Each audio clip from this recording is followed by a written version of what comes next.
All right. So Tom, first off, thank you for your willingness to do this and meet with our group. I know that you're very generous with your time. So just to introduce who Tom is to the group, Tom is by profession, he's a retired physicist. He worked for NASA.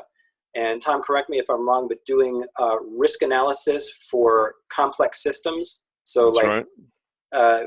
Tom would do things like calculate if a little screw was off here or there, if it would, impact the, flight trajectory and in what way. And were you going to say something, Tom?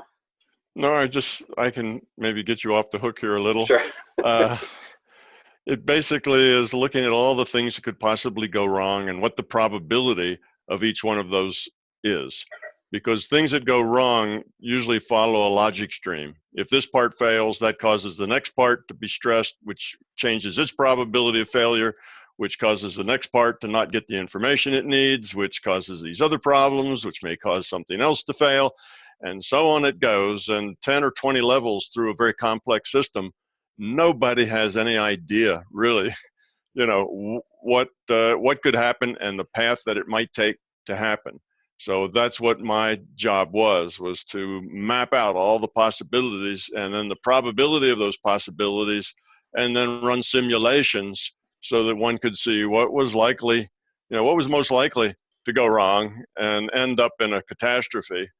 And, what was maybe likely to go wrong, but really wouldn't make much difference because redundant systems maybe, would fill in and that sort of thing. So at the end, I could give them a list of things by priority of where to spend your money first in making the system more robust and less likely to, have a failure. So that was basically it. And I'd done the same thing in a couple of other avenues for other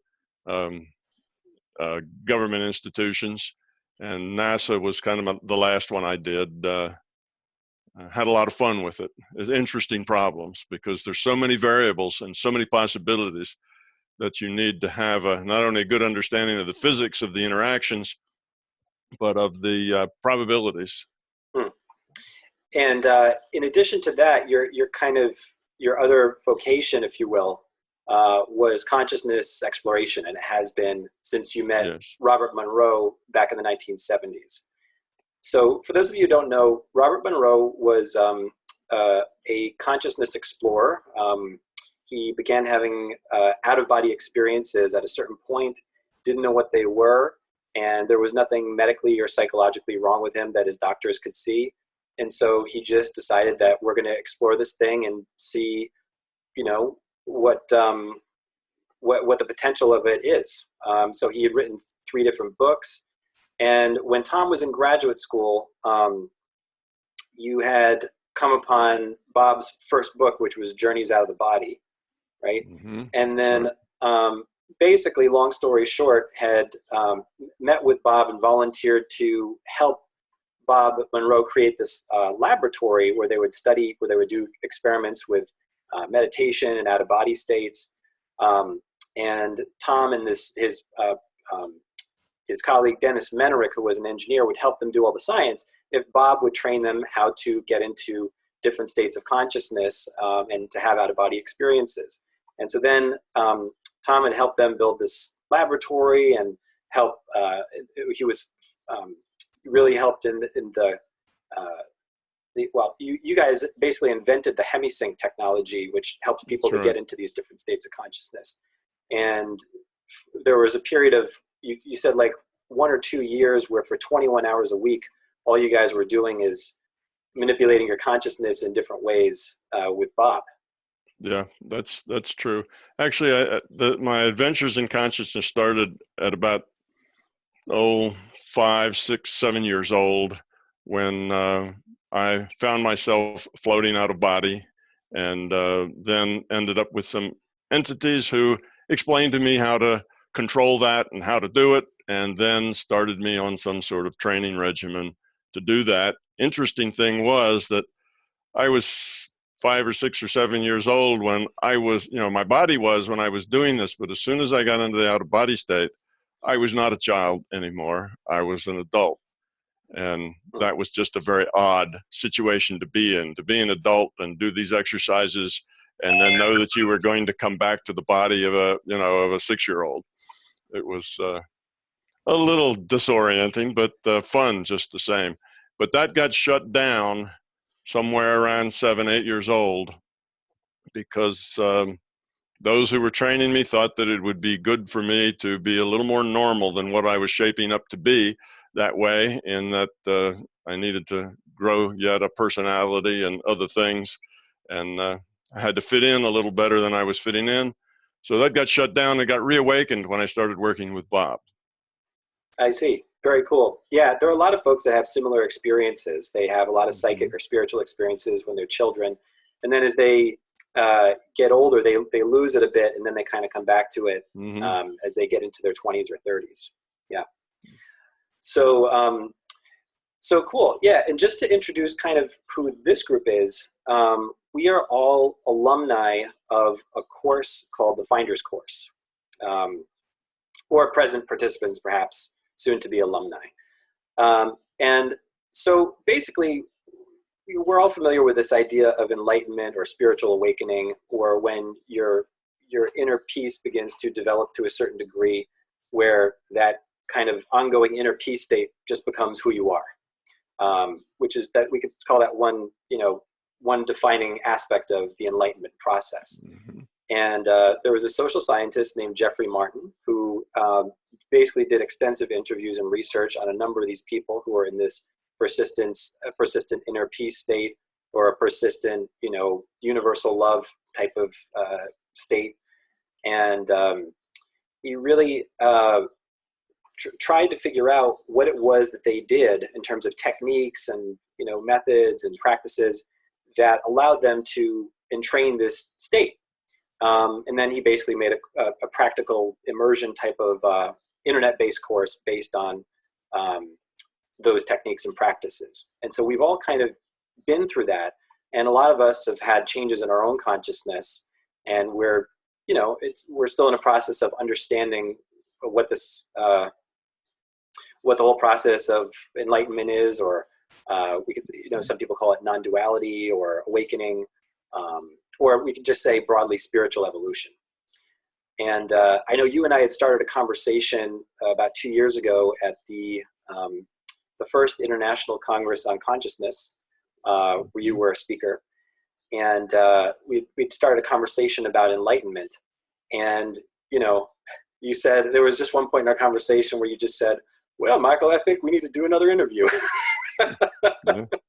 So that's what this is. Okay. Yeah. And I know in our recent email exchange, you said it's a much neglected topic, and, you'd be glad to speak about it. Sure. Yeah. One thing that I would comment on that you said, that this study was done of how these people seem to do the things they did, but the key isn't doing what they did or doing what they do. The key is being who they are. It's not a matter of doing nearly so much as it is a matter of being.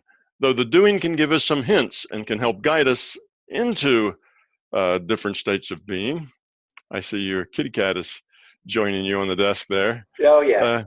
But the key isn't the doing. It's not the technique that is important. What's important is who you are, you at the being level, not you at the intellectual level trying to understand theory and technique and apply the technique properly.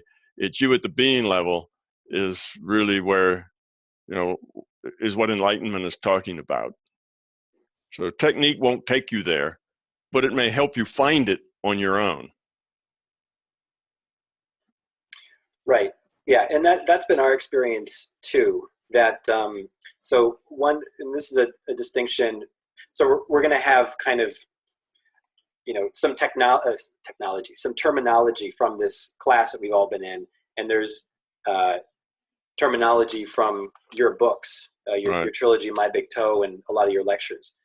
So Tom likes to make the distinction between the intellectual level and the being level, what we think or what we believe, and then who and what we really are.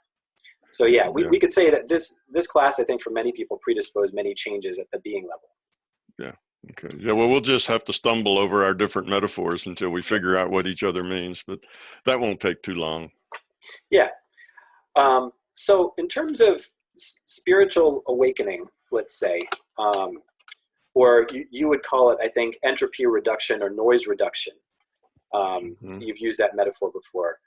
What would you say are the necessary conditions for that, or what would you say is the primary thread of that process? The process to attain spiritual awakening. That's the question. Oh, I lost your audio.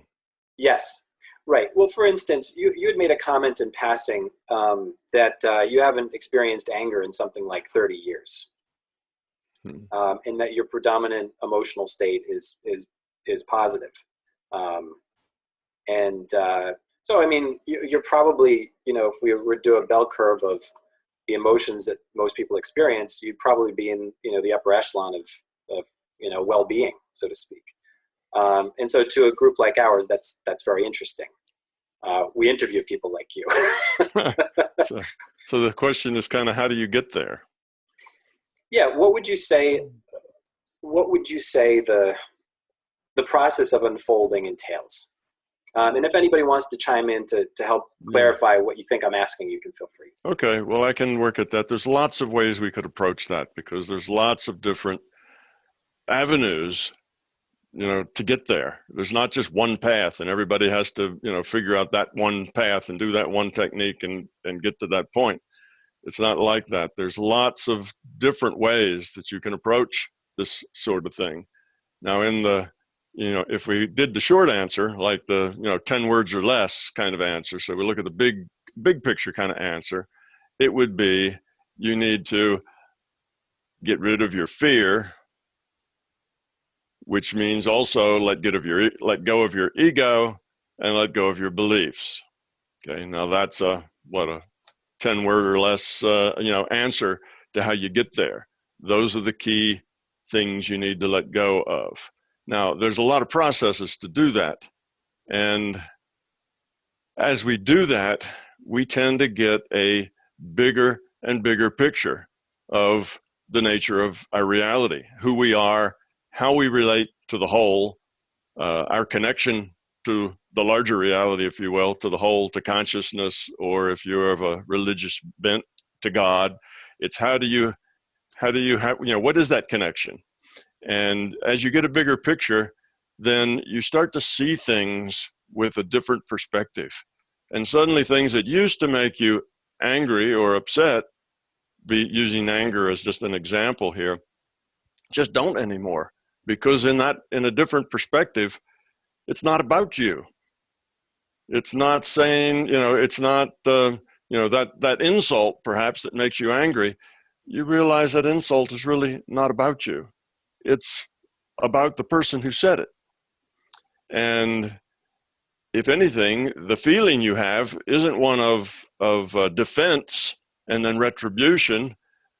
The feeling that you have is compassion for that individual who has that viewpoint.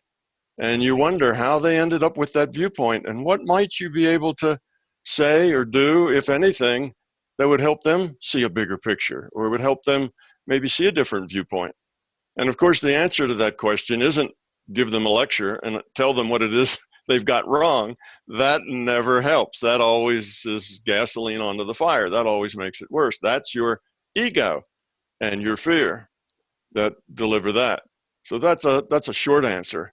Another thing that happens as you grow up in the bigger picture, which is maybe another metaphor for enlightenment, is that you have an ever larger, what I call decision space.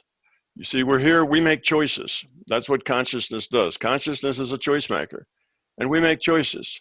And the number of choices that we know about is not necessarily all the choices they are. Often there are options and choices that we don't know, and that's because probably we have beliefs that eliminate some of those choices, we have fears that eliminate some of those choices, and we have ego that eliminates some of those choices. But the amount of choices that we have that we can look at and say, oh, here's something that happened. Here's an event that requires a choice from me. As you become more grown up, those numbers of choices goes up rather dramatically. And that means your reality grows dramatically. So you start living in a larger reality. Your everyday reality is not the same as it used to be. You see, as you grow up, your reality changes. You don't live in that same reality. You've got more choices. You see more connections. You understand more things at a deeper level. And you eventually begin to live in that larger reality, a reality that most people aren't living in. And if we want to tie this into meditation, we'd say that meditation puts you in a different reality frame. Okay, you're in a meditation frame, and in a meditation frame, you tend to have a bigger picture. That's what meditation's good for. You get rid of the noise, and when you get rid of all the noise and the thoughts, you now can focus your attention on bigger issues, bigger things, broader perspectives. So meditation takes you to that place. That's one of the avenues one of the things that you can do. Again, it's not a matter of doing things. It's a matter of being different. Growing up means being different, not just channeling, more knowledge. It means being different. So eventually, you see, you let meditation go because you are in a meditation state all the time. Your life is a meditation. Your choices are meditation. So it's not like you go and meditate at this time of day for a half an hour or whatever, or an hour or whatever you do. You live it. You don't do it. You live it. And you live in this larger space. And when you do, you see things differently. So when that somebody comes up and gives you that insult, you don't see an insult. You don't see a challenge to your ego. You don't see a challenge to your, authority or whatever else you think you might have. You see another person who has a particular viewpoint, and what can you do to make that better? What can you do to help that person, let go of some of that fear, let go of some of that angst, some of those issues that are making them unhappy. Well, I just got a close-up of my picture, and I see it's a little out of focus. I don't know if that's a problem for this or not, but anyway, the rest of you don't see it as out of focus? All right, maybe it's just my glasses. Maybe I'm the one that's out of focus. Well, anyway, that's that's another aspect of this growing up and seeing a bigger picture. You just see things differently. You function differently. When you live in a bigger picture, there's all sorts of information available to you that isn't available to people living in a smaller picture. In a bigger picture, you understand. Say if you're having this conversation, and we have this, you started with an example of somebody, or being angry or experiencing anger. Let's say there is somebody who's real rude to you. You can understand their feeling. You can feel their feeling. You can see the world through their eyes. You can feel their angst, their unhappiness. You can feel their pain. You can understand why they're lashing out like that because you can feel it. You can be a part of it.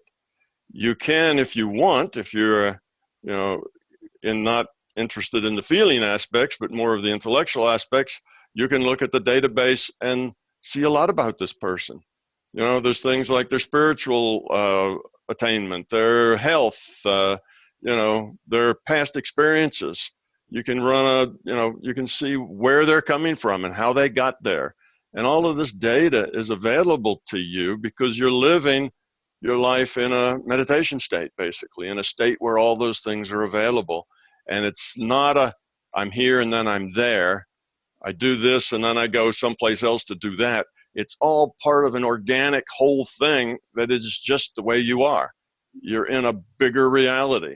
And in that bigger reality, all these things are just available to you. Like in the small reality, things are just available to you to a certain degree.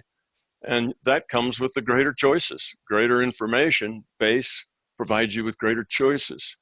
So one of the choices now that you have is a choice not to be angry, a choice to be caring instead.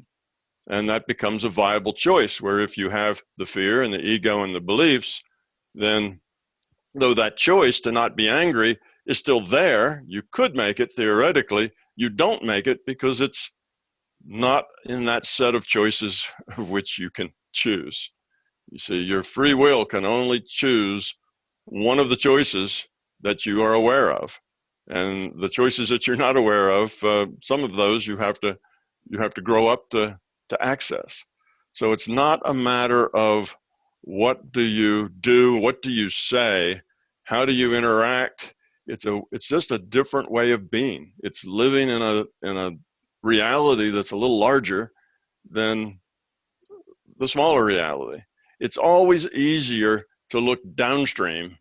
In other words, to understand people whose realities are smaller is very easy when your reality is bigger.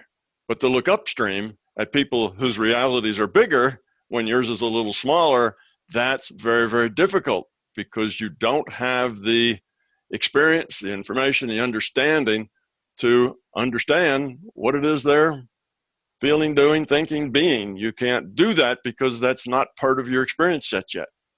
So upstream is very difficult. So when you guys are looking at these people they study, you're looking upstream, perhaps. And looking upstream is a hard thing to do. And we end up categorizing it and trying to find similarities and what is similar in all these things and how do they all tie together and what's the underlying themes and currents. And, so we're cataloging and categorizing and trying to build some kind of an intellectual model on what's going on there, with the idea that, well, once I know what's going on there, then I just have to be it and, I'm done. That helps me grow up. Well, growing up is not an intellectual process. Growing up is an irrational process. It's not one that you can think your way to. It's one you have to be your way to. You have to change who you are and the way you see the world. It's a reality change as you go. So that's, I don't know if I've hit your question or not. Maybe I've hit several of them, but anyway, that's maybe a good intro into, what is enlightenment and growing up and how do you get into that process. It's not a doing thing, it's a being thing. And being comes from change. And when you change yourself at the being level, you are different. You're not the same person. It doesn't mean you have new facts in your head that now you can, do an analysis at a higher level. That's not it. It's that you are a different person. And generally, in the 10 words or less answer, that means you've reduced fear. That means you've reduced ego and you've let go of beliefs. Now, why do I add beliefs to that? Most of that you don't hear beliefs that often. You hear reduce the fear, reduce the ego.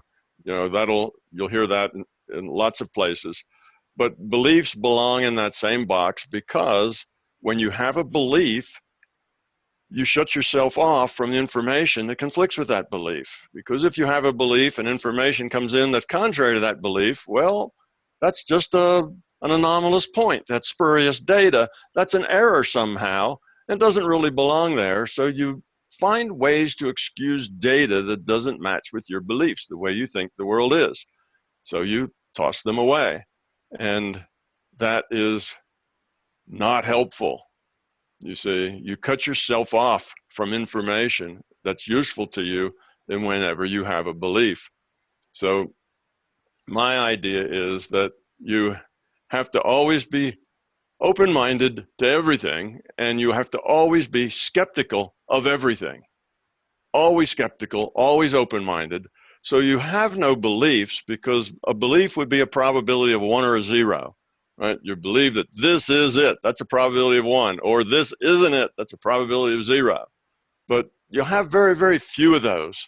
And the ones you have that are probabilities of 1s and 0s, the things you really know, those are usually trivial, basic things. They're not complex things. They're very simple things, you see. But as the world gets more complex, we tend to feel like we want to know so badly that if we don't have all the facts, we make up a belief and now we feel better. See, that belief makes us feel better, because I call that pseudo knowledge. Now we have pseudo knowledge because we don't have that stress of not knowing and can't get there from here. So we make up a belief, and now we know. We feel a whole lot better, but it's just a belief. It has no particular correlation with truth. It's just a belief that makes you feel better. Rather than that, the better thing to do is, if you don't know, try to do an assessment of about how true you think it is. Is that maybe 30% likely to be true, or 99%, or 99.99, or what? But very seldom do you pick a 1 or a 0. So you always stay open-minded. You take your information in, and based on your own personal experience, not on other people's experience, because if it's on other people's experience, now it's back to belief again. You see, you can only believe or disbelieve somebody else's experience. So when you look at these people who are studied and look at their experience, you're in a box. You can believe the things they tell you or not believe the things they tell you. Believe the metaphors they use or don't believe the metaphors they use. You can't know, because it's their experience, not your experience. So if it's not your experience, it's not your truth. It has to be your experience. You get an experience. Based on your experience, you decide about the probability of this being true or false. And you put that on your scale. And then in the back of your mind, you think, well, when data comes, more data will always come. When it comes, I maybe will change that probability. I may raise it a little, I may lower it a little. But very seldom, like I say, do you ever get a 1 or a 0. So that's the process of going through this. That's why it's a growing process, not an intellectual process. You see, it's not that you have to find out all the facts. That's not the point. It's not a fact-based thing. You have to grow up. You have to change who you are. You have to be open, but you have to be skeptical. Take nothing. And the thing you have to be most skeptical about, of all things of being skeptical, the things you have to be most skeptical about is yourself, your own ideas, your own conclusions, your own probabilities that you've given things. Is something you gave it a 0.9, and now you move it to a 0.99 because you'd be very skeptical of any of those things. Well, what does this mean? It means you have to live gracefully with uncertainty. You're not going to get certainty. What a belief does is gives us certainty. Well, I believe it, that's the way it is, now I'm certain, I don't have to worry about that anymore. You have to learn to live gracefully with uncertainty. Your life is very uncertain. You get data, you process it, you do the best you can with what you've got, and you go on. Then you be aware of the feedback you get from those choices you make. And if the feedback says that was a good choice, that worked out really well, then you do more of that, okay? If it turned out that wasn't such a good feedback from that choice, you do less of that. It lowers down on your probability of good things to do. So that's life. So you'll find that these people who the study was about, these people didn't live with any sort of rigid code, or if they did, they were all different. You won't find much there. That's not the thing. The thing is that you have to be open. You have to have no fear. You have to have no ego, and you have to have no beliefs. Now, having 0 in all of those is probably an impossible place to get to. That's probably not something that one does. And here's why. Basically, what we're talking about, I describe in terms of entropy. Okay, it's the entropy of your consciousness. As you have more fear, beliefs, and ego, your entropy goes up. Entropy is a measure of disorder. As you have less fear, ego, and beliefs, your entropy goes down. So consciousness is evolving toward low entropy states. A low entropy consciousness is what we call love.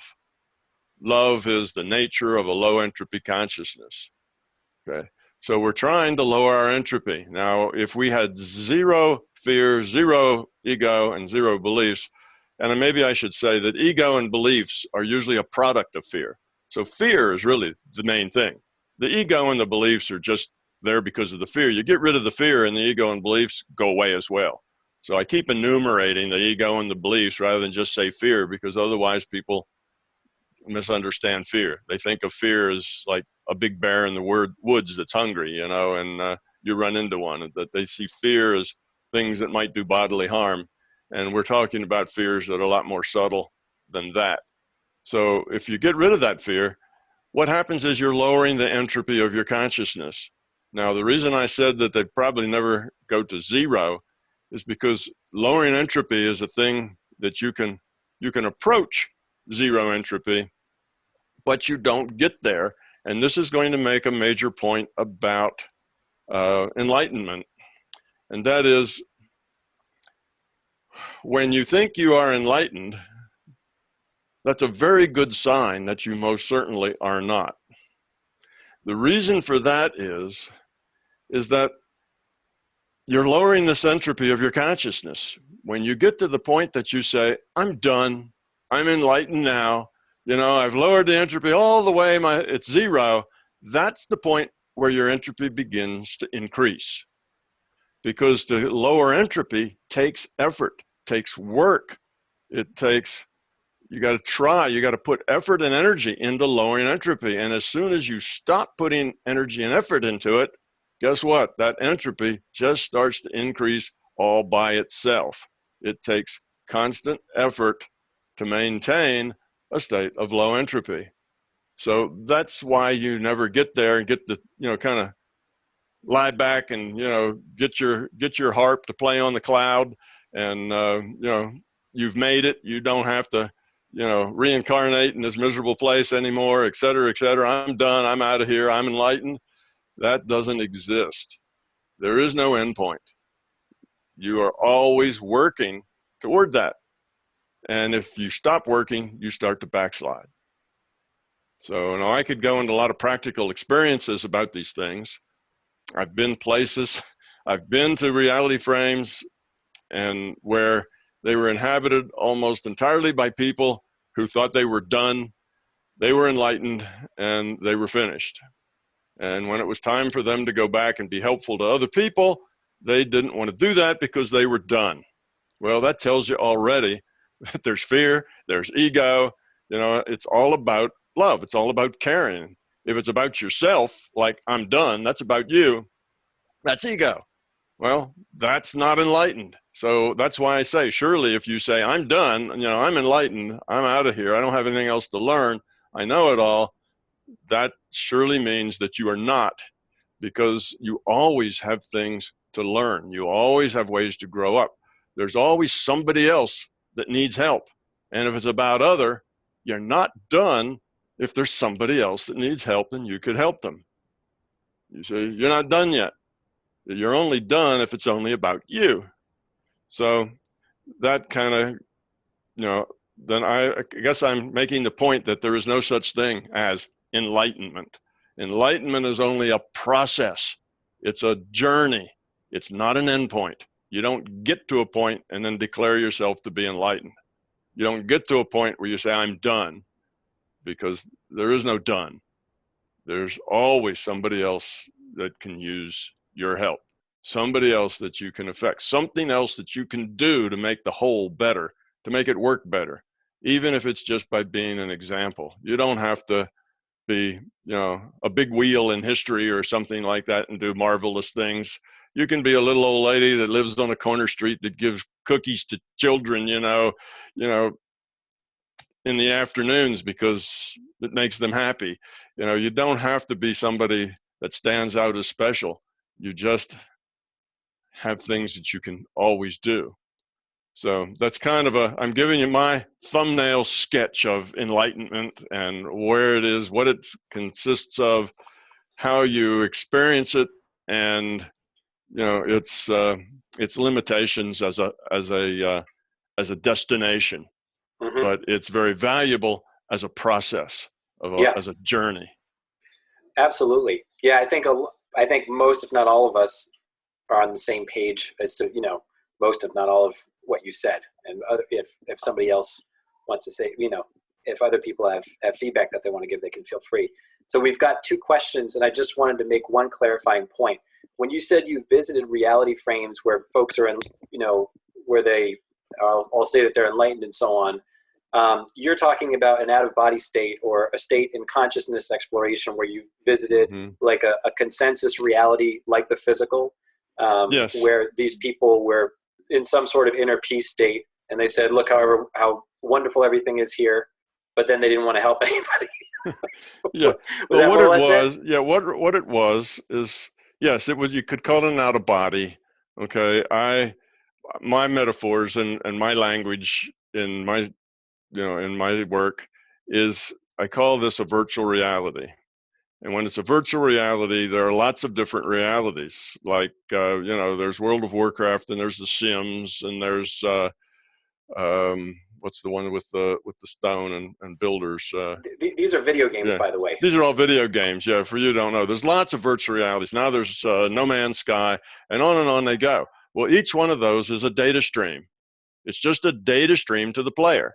The data comes from the server, the computer, goes to the player. The computer receives it. The computer puts up a lot of little pixels, different colors and intensities on the screen, and the player, who's the consciousness of the avatar he's playing, makes all the choices. Okay, well, that's the way a virtual reality works. And to me, getting to another reality frame is just a matter of shifting data streams.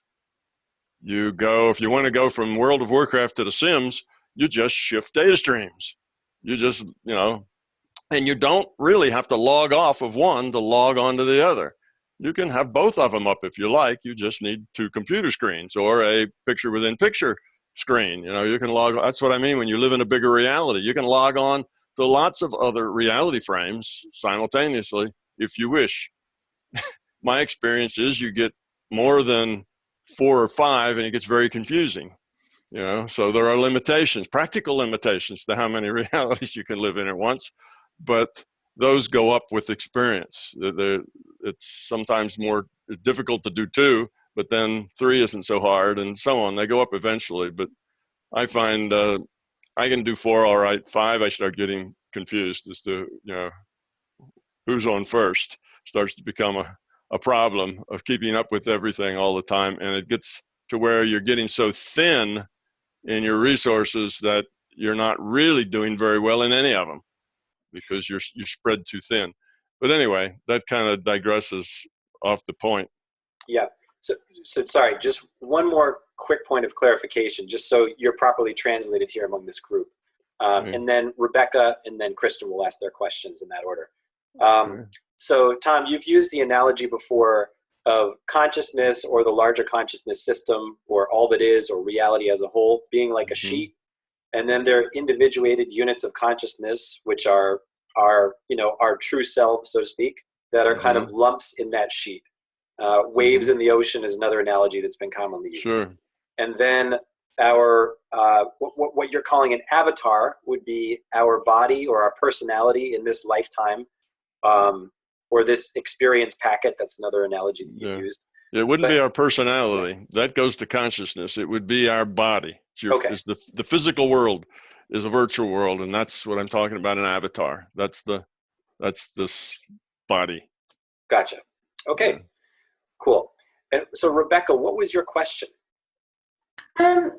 Well, Tom very wonderfully spoke to some of the aspect of my question, but I'm going to go ahead and ask it all. And I wrote it down because I'll forget what I'm going to say.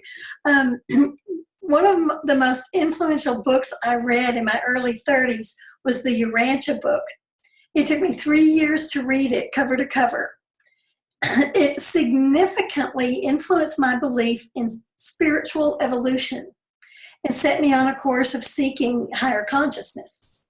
My goal, I say it in quotes, for this life has been to reach the highest state of spiritual evolution possible in this lifetime. And I do realize that this is ever evolving with no end, and even going beyond this physical form experience. So my question is, and you have spoken to this some, can you speak to your understanding and your knowledge about spiritual evolution going beyond the human experience? Or is the concept of spiritual evolution just that, a concept or a belief? No, spiritual evolution is what the game's all about. Okay. That's what we're here for. That's the whole point of it. We have consciousness, and I express that, as Michael said, I express the, all that is as consciousness. It's a consciousness system, okay? And that consciousness system is evolving. Okay? And we are subsets of that, as Michael said. If that's a sheet, we're a hand puppet where somebody stuck their hand into that sheet and now has made a differentiation there. We're a differentiated piece of that consciousness. Okay, so the system is evolving, and not only that, in order to evolve more efficiently, it broke itself into these pieces. It subdivided itself, these hand puppets, if you will, stuck into the sheet, and it gave them free will to interact with each other, because now there was some much richer possibility. There's a lot more decision space, if you will, you see, for everybody. Because instead of one monolithic thing, you had all these individuated units of consciousness could interact with each other. So the possibilities went up, which means the choices went up, which means it's easier to evolve when there's more choices. You see, the only reason you stop evolving is there are no more choices. Then evolution kind of grinds to a halt because there's nothing else can change. You've worked out all the possibilities. Well, the more players you have in this, the more individuated units of consciousness interacting with each other, the more choice, the more evolution. Let's put it this way, the more efficient evolution is. All right. Now that's us. That's you and I. See, we're these individuated units of consciousness. We're still just part of the larger conscious system, but we're individuated units of consciousness. And what we do is we interact. And now we have our own spiritual growth. You see, as we grow up as individuated units, we lower our entropy, or you might say our, our love quotient. We become more like love, or we're a little more enlightened, however metaphor you'd like to use to do that. Well, I say it in terms of we lower our entropy, the entropy of our consciousness. Okay. Well, when we lower our personal entropy, we're parts of the whole. The whole lowers its entropy because of us. So we individuated units of consciousness are one of the main strategies that the larger consciousness system has for its own evolution.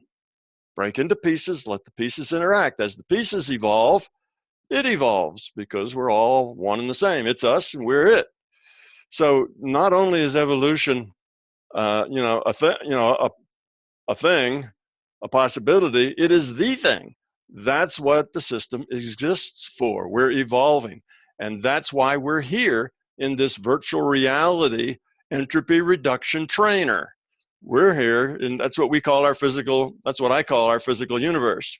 Okay? And we're here to make choices, to interact, and through those choices and our interaction, we either evolve toward becoming love, or we de-evolve toward becoming fear.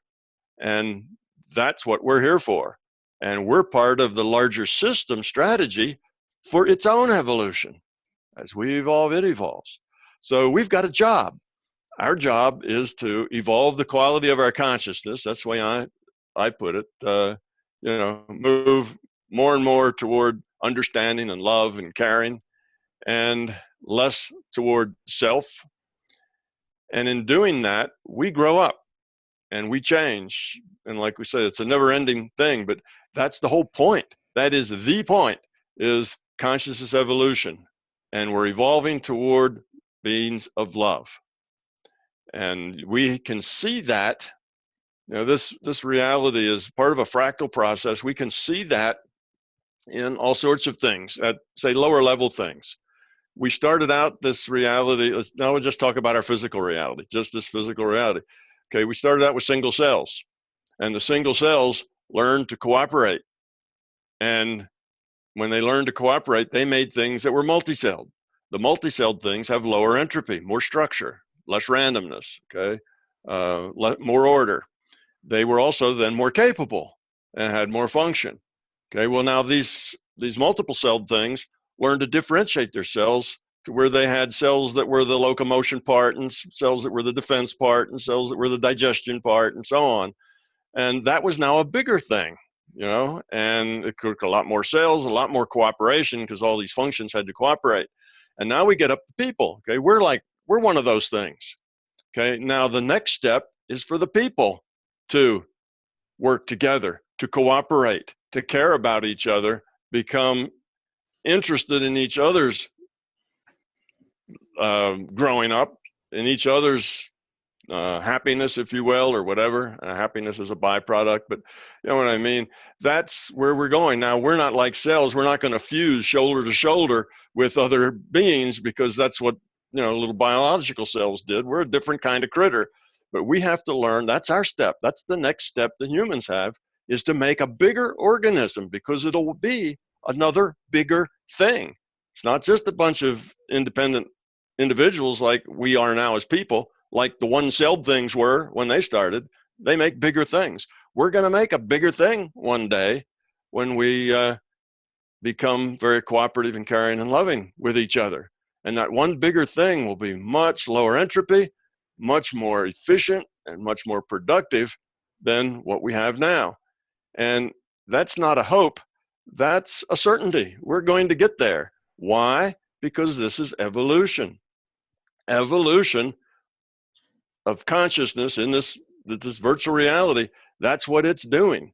And we may go backwards before we go forwards. We may regress, but eventually we'll get there, because if there's anything that's persistent, it's evolution. Evolution is always going to move in the direction of lower entropy sooner or later, because that works. That's bigger. That's better. That's, does more for everybody. So yeah, it's the thing, and it's inevitable that we will all eventually grow up. But growing up is a slow thing to do, because it can't be done intellectually. It can only be done in changing yourself. And you can only change yourself. You can't change anybody else. So now everybody has to grow up on their own. But the good news is we all come here with a certain amount of intuitive sense that we need to do that we need to somehow make things better. We need to become more than what we started with. And that's given to us. That's part of our nudge to do that. And that's why all of you are here, because you've all been bitten by that bug and you all want to do more and grow up and whatever. And that's part of us. So that's an innate part of our consciousness, is that we feel that and we work toward it. And it is the main thing that is the reason for everything else existing. The only reason this physical reality exists is to give us an entropy reduction trainer for individuated units of consciousness to play in. And we play here by making choices, and by those choices, we grow up, we evolve, or we de-evolve. So evolution's the key idea. Yes. I'm sorry, I don't have any short answers, do I? No, I know.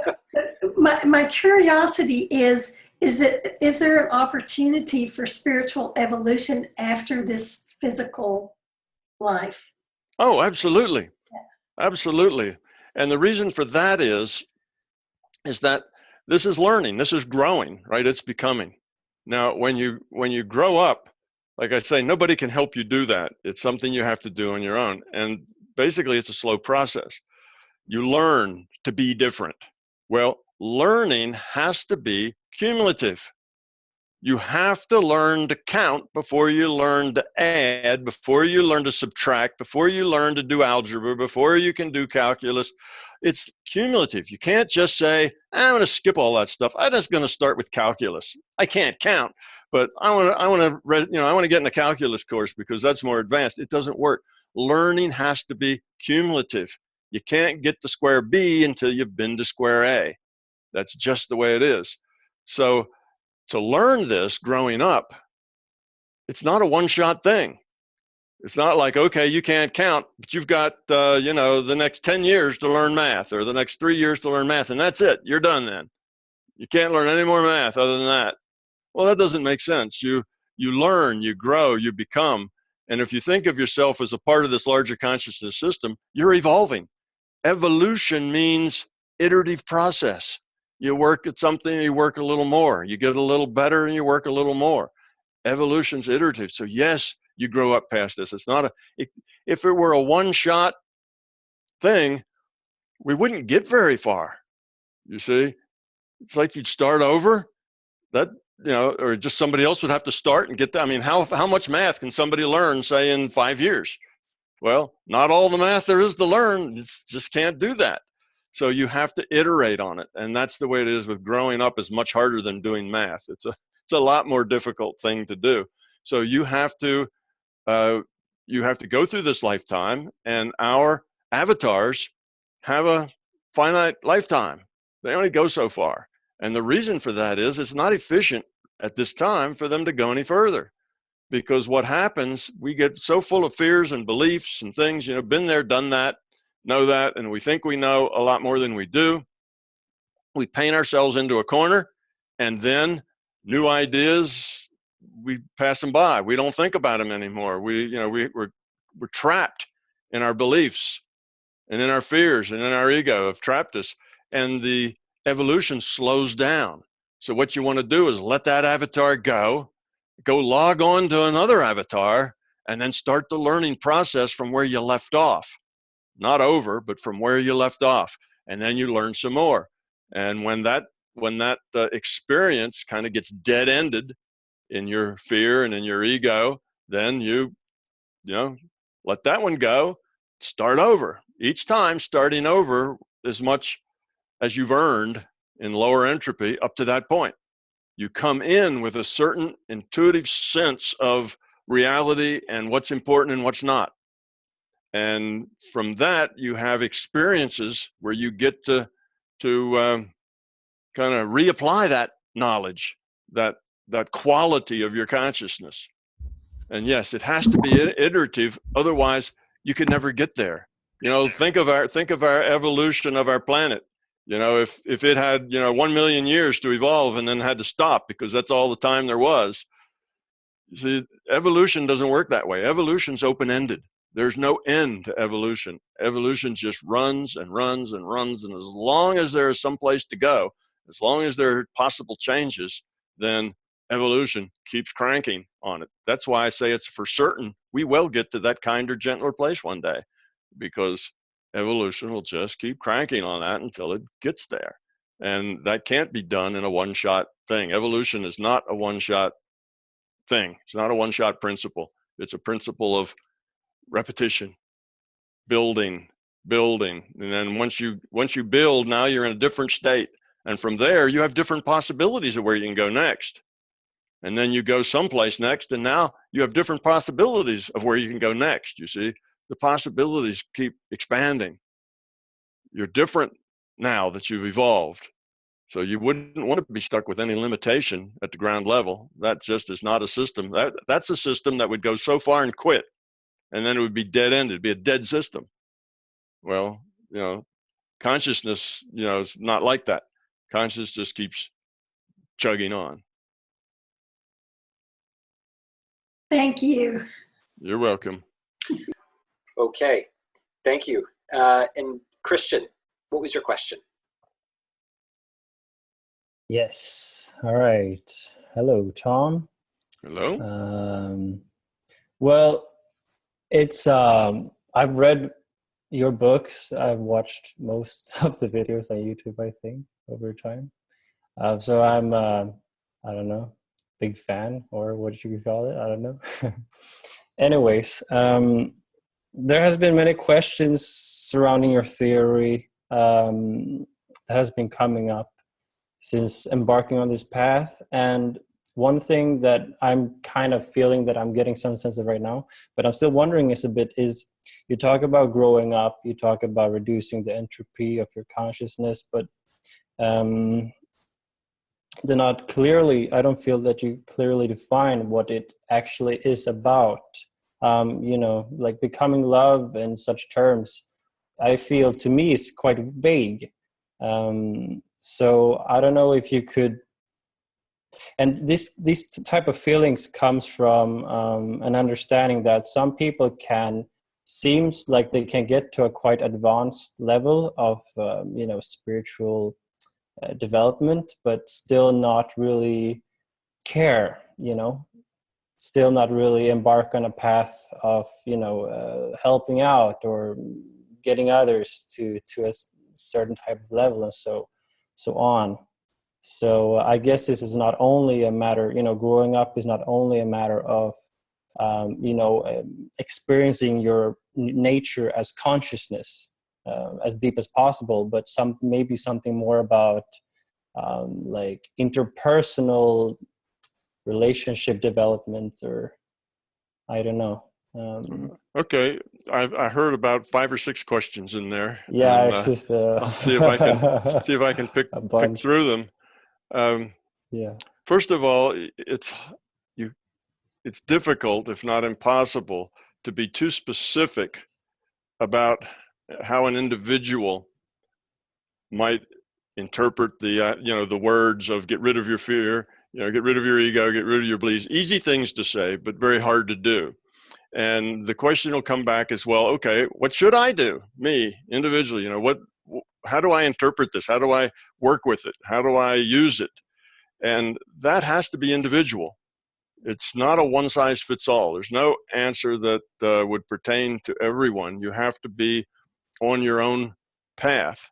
And the best I can say about that is one foot in front of the other without a destination necessarily clearly in mind. You're really trying to modify yourself, change yourself, move from being self-focused to other-focused. And you can do this in 1,000 different ways, and each person would find, his own unique way in how to process that sort of thing. So there is difficulty for the individual to decide, well, okay, what do I do now? And the reason that's difficult is, one, it's not a matter of doing, it's a matter of being. And when they ask, well, how should I be? That's something that seems to defy anybody's ability to do, because you don't change your being by doing. All right, it's a problem of growing up. In my books, I use the phrase, pull yourself up by your bootstraps, which was kind of a joke phrase that physicists made up, because of course that's impossible to lift yourself off the ground by tugging on your own bootstraps. But it's a word that's become familiar, say, to athletes. You build up skill and perseverance and heart lung capacity and all those things, not by knowledge and not all at once, but just by working at it, and change comes as you work at it. So I think the first ingredient is a will, is a desire to grow up, a desire to get rid of fear, a desire to let go of all the negative things that you have in your reality. And see, these negative things give you also a way of practically approaching the problem. If whenever you feel something negative, and it can be mild things like stress, anxiety, it doesn't have to be fear, but it could be anger, annoyance, dissatisfaction. When you feel these things, that's your ego talking. It's your ego, and ego being a product of fear, that creates all those negative things in your life. So those things, negative emotions, are easy to feel. Upset. Most of us feel negative emotions multiple times in any given day. That's this kind of typical human walking around, has lots of opportunities to feel negative emotions. Well, every one of those is attached to a fear. It's hard to find the fears. They're pretty invisible. It's hard to find the beliefs. They're even more invisible. But negative feelings are easy to find. Trace them back to a fear, then work on letting go of that fear. And the way you do that is, first, you have to accept that is a fear. You have to understand how that fear has informed all your choices. And then you have to have the courage to change, to not have that fear. And that's just where you pull yourself up with the bootstraps. That's where you just have to work at it and work at it. And it doesn't seem to work at first, when maybe then it works just a little bit, but not as much as you like, but you keep working at it, and eventually you conquer it. And that fear's gone. And you feel lighter, you feel broader, you have more choices, your reality gets a little bigger. that's kind of the process that it's applied to an individual. So I thought the first part of your question was kind of being loose in a bunch of intellectual metaphors and not really knowing what to do with all of that to change your life. Well, it's not the doing or the understanding any of it that's important. No, it's not. And you don't have to ever go out of body or change to any other reality frame or do any of those things to do that. It's just a matter of finding your fears and getting rid of it. It's just that easy and that hard. Another thing that's easy to say, but hard to do. But consistency, you will succeed, because this system is biased towards your success. Things will happen to you that will help you succeed if you really are sincere about doing it and just work on it without any idea of, I'm going to do this in 6 weeks or I'm going to do this in 6 years. Doesn't matter. Let the end point go. Just work on it. Pick one not so tough fear to work on to begin with. Try to work on them all. You'll just end up being totally overwhelmed. Just pick one. Trace a bunch of them back from negative feelings. Find the fear and find one that you think is probably in your reach and just work on that one, because the hardest one that you will ever get rid of is your first one, whatever it is. After that, the next one's easier. And after that, the next one's easier. And they keep getting easier as you go. So that's kind of the practical application of, evolution of consciousness. When it gets down to an individual, how do you affect your life with it? That's how. And nobody can do it for you. Nobody can help you much other than the larger consciousness system. And that system will give you as much help as you can use, because as you succeed, it succeeds. You lower your entropy, its entropy just went down a little because you're a part of it. So it will help you do it if you're sincere. If you're not sincere, then it lets you stew in your own juice until you become sincere. So that's maybe the first part of your question. You don't have to get into a particular kind of state.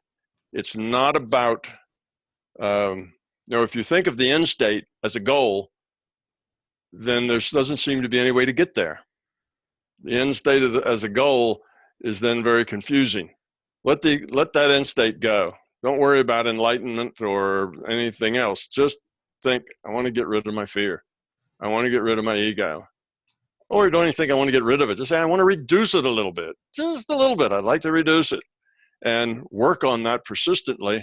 And indeed, you'll see progress. And then the more progress you have, the more everything else will make sense. Things start to fall into place. And what you need to do next will become obvious rather than being cloudy. So it's a matter of, don't think about it. Don't try to figure it out. Do it. Because if you try to figure it out and try to think about it until you have the whole process thought out and the goal and how you're going to get there, you can't start till you get all that done. Then you'll never start. You'll spend all of your time thinking about it, but never growing any. So it's not an intellectual process. So I don't know whether that helped or not, but yeah, it's not the stuff. It's not the well, I want to live in 3 realities and I want to do this and I want to have that big picture and I want to, get data and I want to go out of body whenever I want. And that's not it. That's just things that are available to you as you decrease your entropy. They're not goals for you to get. It's just stuff that falls into your lap as it's useful to you and doesn't fall into your lap if it's not useful to you. But to grow up, you never have to do anything that's amazing other than just get rid of your fear. And that's amazing enough. Yeah, sure. I get all this and this is really good. But I'm just also a bit curious about, because right now it seems like we're heading in a direction where technology is getting more and more, all powerful, whatever. And it seems like we are soon going to be able to, invent technology that can alter the brain, or I don't know, the simulation of the brain, as your model would describe it, perhaps. then what would that be considered to grow up? You know, again, I'm asking about what do you mean by grow up? You know, if you would Well, like by grow up, I just mean lower your entropy of your consciousness. yeah, but That's growing up. do you think that would work with technology? Sure. Yeah. The technology is not going to do much. You see, you have a virtual brain, and this virtual brain is just like your virtual body. It's a bunch of ones and zeros on a hard drive someplace. It's a virtual brain. The virtual brain sets the constraints on what consciousness can do. Okay, so somebody comes up and hits you on the head with a baseball bat and gives you brain damage. What that does is, according to the rule set of this virtual reality, now there's new constraints.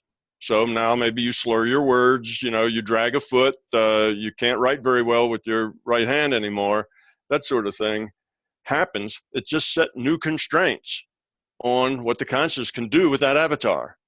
So the brain isn't key to consciousness. Consciousness has nothing to do with the brain. The brain just sets constraints on consciousness. That's all. And your body's like that. Your body sets constraints on what consciousness can do. If the consciousness says, you know, run faster than a speeding bullet, you know, jump higher than a tall building, you know, whatever, well, the body can't do that. The conscious can make that input to the computer all the time, but it won't happen because the rule set says that the body's not going to be able to do that. It's not going to jump 20 feet in the air. So it's limited, you see, and that's what the body does. Your avatar is just limitations. It's a set of limitations set on the consciousness player. So it doesn't matter what they do with the brain. The brain doesn't affect consciousness at all. The consciousness player is still the same. So let's say you're playing the elf in World of Warcraft and your elf, you know, falls off a cliff or something like that and does damage. Well, now the hit points are down, you know, the whatever they have, you know, how robust it is down. Now you have to play a crippled player. Didn't hurt you. You're the elf's consciousness, you see. But now you're stuck with an elf that can't play as well because he's injured. It works the same way with us. So it's not that the elf fell off a cliff and now you, the consciousness, the player, are somehow, you know, damaged. So the technology is really irrelevant. All we're doing with our technology is rearranging the constraints that the consciousness player has to play that avatar. So then it sounds like it's not leading to genuine development of consciousness, but merely changing the constraints of the brain. So yeah. So it doesn't matter. Yeah, technology. So it may, you know, it may loosen the constraints. Let's say it eliminates a constraint that we have now. Well, in that case, then the consciousness player could do more with it. That's like your elf suddenly getting another, 20 hit points because it got a spell or something that limited its constraints of how fast it could run or, you know, some other kinds of things. So it's possible that they can do some things to the virtual brain that would remove constraints as well as add constraints. But still, it's just changing the constraints that the conscious has to work with. It's not going to change that consciousness evolution at all. It just gives it a different tool to work with, a different set of choices. But you see, you can grow up with any set of choices. If you've got the brain damage and you slur your words and drag a foot, you get different choices than you did before that happened. It's a whole set of different choices. If you're Steve Reeves and you get thrown off a horse or something and now you're paralyzed from the neck down, well, you used to be Superman, but now you've got a whole set of different choices and you can learn and grow from any of those choices. And it's the same if you get a plus up, if you get constraints reduced. All right, now you can think 10 times as fast and your memory's 10 times better. Well, that gives you another set of choices. And the consciousness has to play those choices correctly for it to evolve, or it can play them badly and it will de-evolve with them. So you see, it doesn't change the consciousness game any or the conscious evolution process. It just is modifying the constraints that consciousness have. So the technology is kind of irrelevant. It'll make the choices different, but still the consciousness has to grow up by playing the choices it's got. So let's say 100 years from now or 1,000 years from now, brain chemistry and other things give us more choices. Well, fine. Conscious now has to play those more choices to where it evolves with them, or it may devolve with them. Suddenly being smarter and a better memory can be put to negative use as well as positive use. You see, it's still the choice of the consciousness to make good choices and evolve from it. So the technology and the big picture is irrelevant. Doesn't matter. Just changes the gameplay a little. All right, thank you. Okay, cool. And Philippe, you're up next. What was your question, please? Yes, I have a question. You guys can hear me? Mm-hmm. Yep. Great. Yes.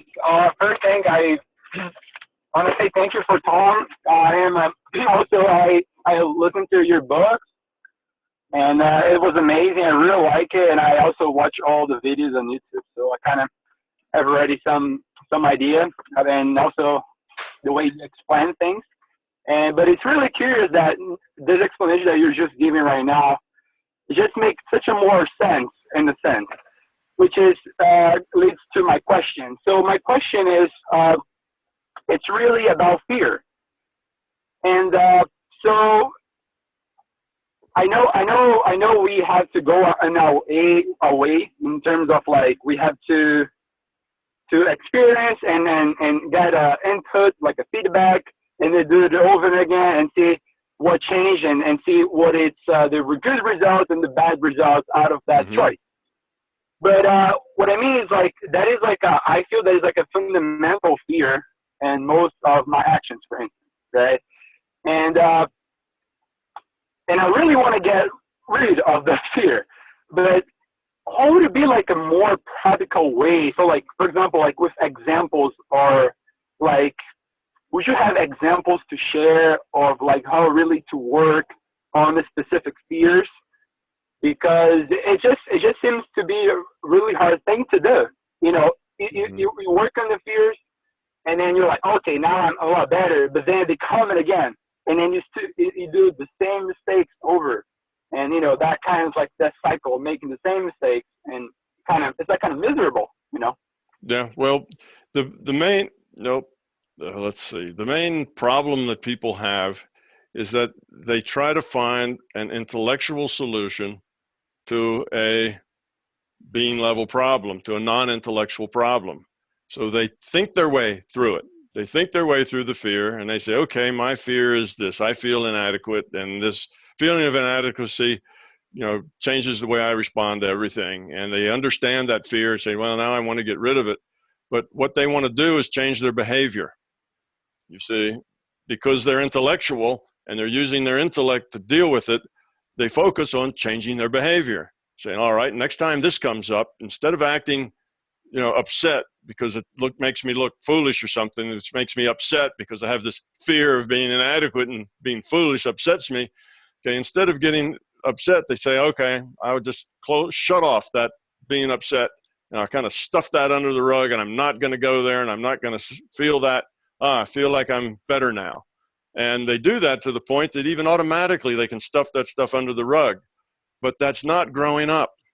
You see, all that's doing is improving your behavior, makes you a better actor. Everybody around you appreciates it because now you're not getting hostile, you don't get upset, whatever. So everybody says, wow, you've really changed and you're a lot nicer to talk to, but you haven't grown up any. You see, all you've done is treat a symptom. You've not treated a problem. The problem is that fear, and that's the biggest mistake that people make, particularly people who are very intellectual, who live out of their heads, make when they try to reduce the fear. And it gets very frustrating because they work on that fear, but it's mostly intellectual. And then that fear pops right back up again because they really haven't gotten rid of the fear at all. They've just improved their behavior. See, so that's a trap that you can get into. To get rid of the fear, you actually have to get down to that level of fear, understand that fear, and have the courage to not express that fear. Not just to act differently, but to be differently. And the fact that you get upset, I still get upset, but I push it under the rug. I don't let anybody see it. That's not a big advantage. It's a small advantage in that you're making yourself more civilized, perhaps, but it's not a big advantage and you're getting rid of the fear unless you use that action, acting, to convert that into being. If you do that action, say, okay, I don't want to get upset here, and I don't want to feel that upset. Where does this feeling of upset come from? Why does this upset me? Well, it upsets me because it makes me look foolish, which upsets me. Well, I'm going to have the courage to accept foolish. If people, say, do things or whatever, and I look foolish because they do that, or they think I am, I have to just accept that. That's me. It's the way I am. I'm going to be authentic. And if foolish is authentic, then I'll have the courage to be that. You see, now you're owning it. Now you've named the fear, you're owning the fear, and now you've taken the courage to be authentic. At that point, when you live authentically, you start looking at your feedback. How is this working out? All right, now I'm authentic. Well, that's not working too well. Then deal with it, change it. Change yourself to where you react differently, not to where you act differently, to where you react differently. Okay, so maybe that's a problem where you're stuck, is that you need to get to the fear, you need to become authentic.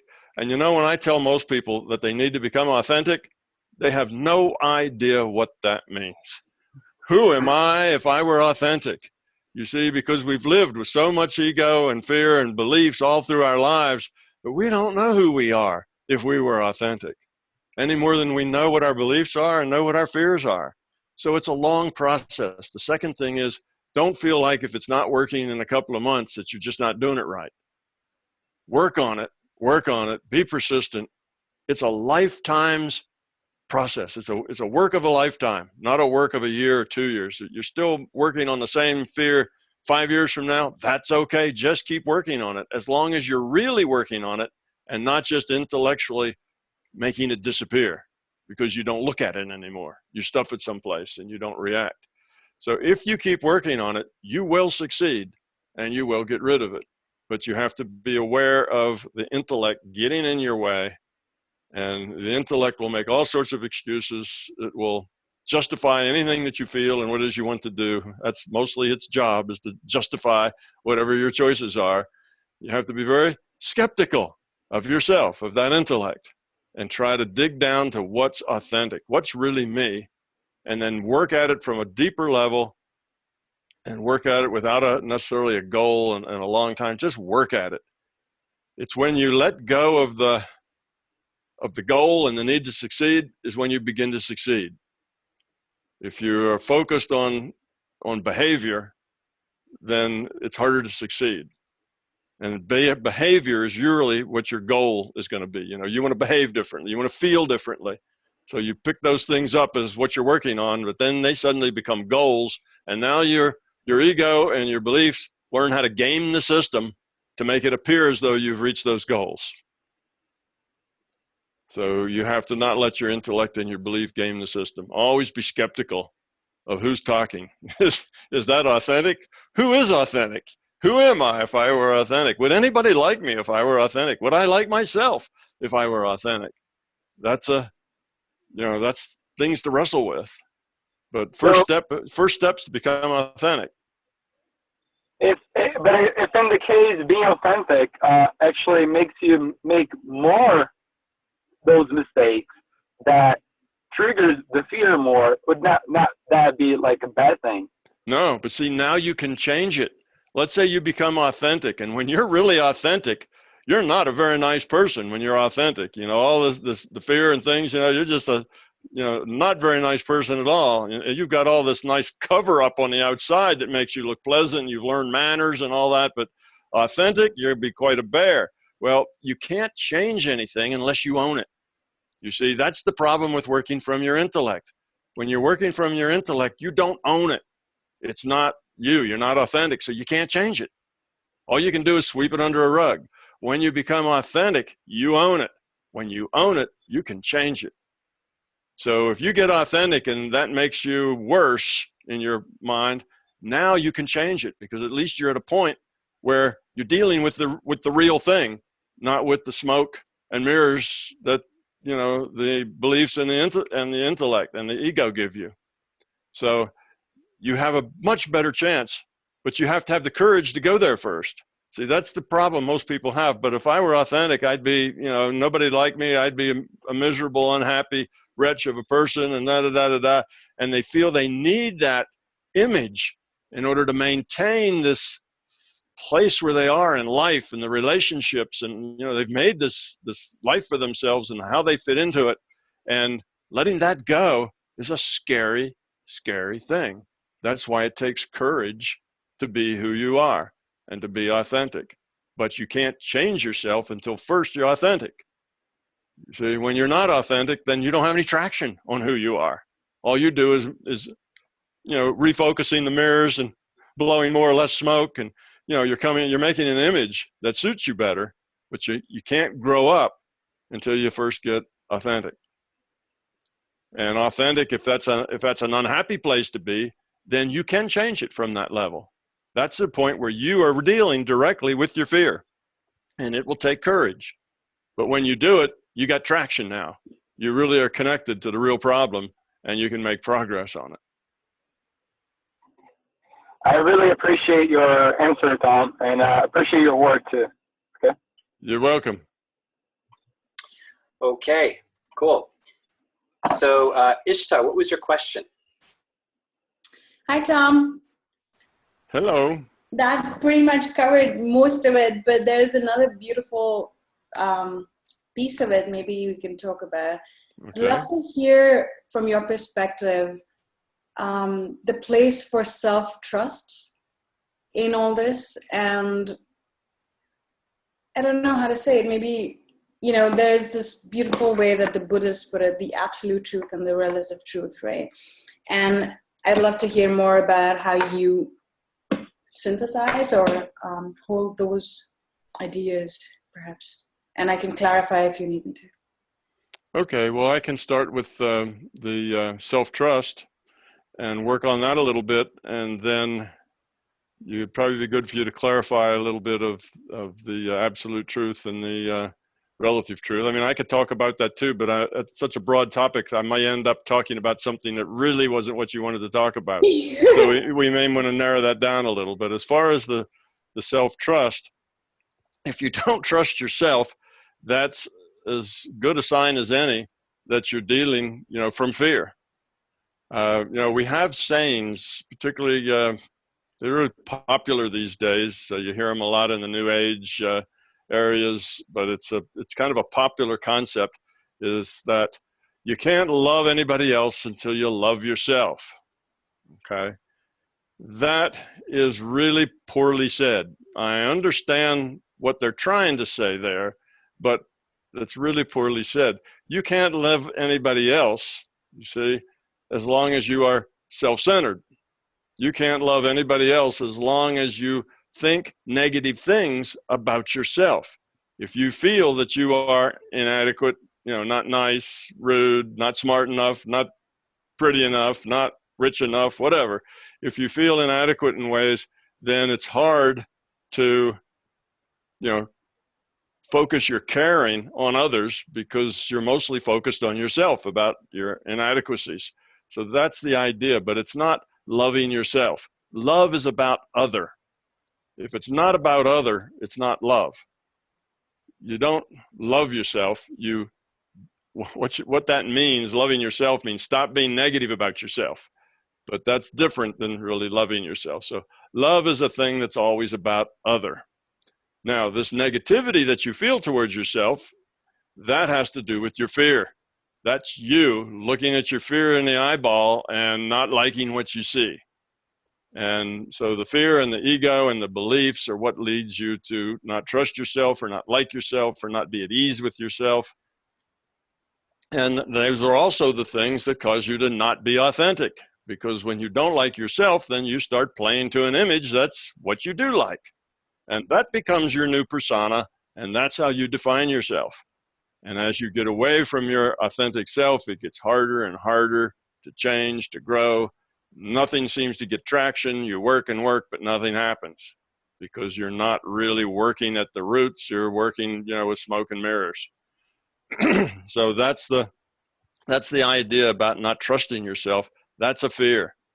That's ego and belief. And that's something that you should work on getting rid of, letting go of. And that will just take a lot of time, like we said previously. You know, it's going to take a lot of time and effort and dedication to you to do that. But if you're sincere and keep at it and don't really worry about the end point and have the courage to be authentic, you will get there. And when you do, you will find a peace and a tranquility and a caring and a satisfaction in life that otherwise will elude you. So that's kind of that. Now let's go to the relative and the fundamental truth. And I'll put it in terms of truth. Things that are, you know, if we look at ethics, things that are good and things that are bad. Okay, things that are good are those things that lead toward lower entropy in yourself and in the larger system over a long term. Things that are bad are the things that lead to higher entropy in yourself and in the system over the long term. So now we have a kind of a scientific definition of good and bad. We have ethics now kind of pinned down. And it's the same with truth. If you have a truth that's your truth, you know, now we're talking relative truth. If you have something that you found to be true, remember, we have to always be skeptical as well as open-minded. Well, if that truth leads you toward a lower entropy consciousness, if it leads you toward enlightenment, if it leads you toward love and getting rid of your fear, then that's truth. Okay? It's leading you in the right direction. At least it's your truth now. If you find that things are not leading you in those directions, either leading you nowhere, they're leading you around in circles, they're not taking you anyplace, okay, then let that go. That's not truth. So now there's another way using entropy that you can say what's true and what's not true. And where that individual relative truth ends up in absolute truth is there are certain things, big things. We go into the big picture stuff, not whether you should do this or should do that, but get into the big picture stuff where there are things that reduce entropy and things that increase it. Like love is a reduced entropy thing, and fear is a high entropy thing, and those things are absolute. So you see, your absolute truth is just those things that reference love, caring. You know, that's low entropy stuff, and the things that move you toward high entropy stuff. So that then becomes absolute. So if you are dealing with your ego and with your fear, then that absolutely is not helpful. And maybe we shouldn't even bother about whether we call it truth or not. Maybe we just say, does it help you evolve the quality of your consciousness or does it not? If it does, do it and work on it until it stops and then find another way. So I don't know. Have I answered your question, or would you like to give me a little more guidance? I think that's beautiful, and touches on a lot of stuff I was hoping you would. So I could. Yeah, and the other thing about truth is that if it's not your experience, it's not your truth. Okay.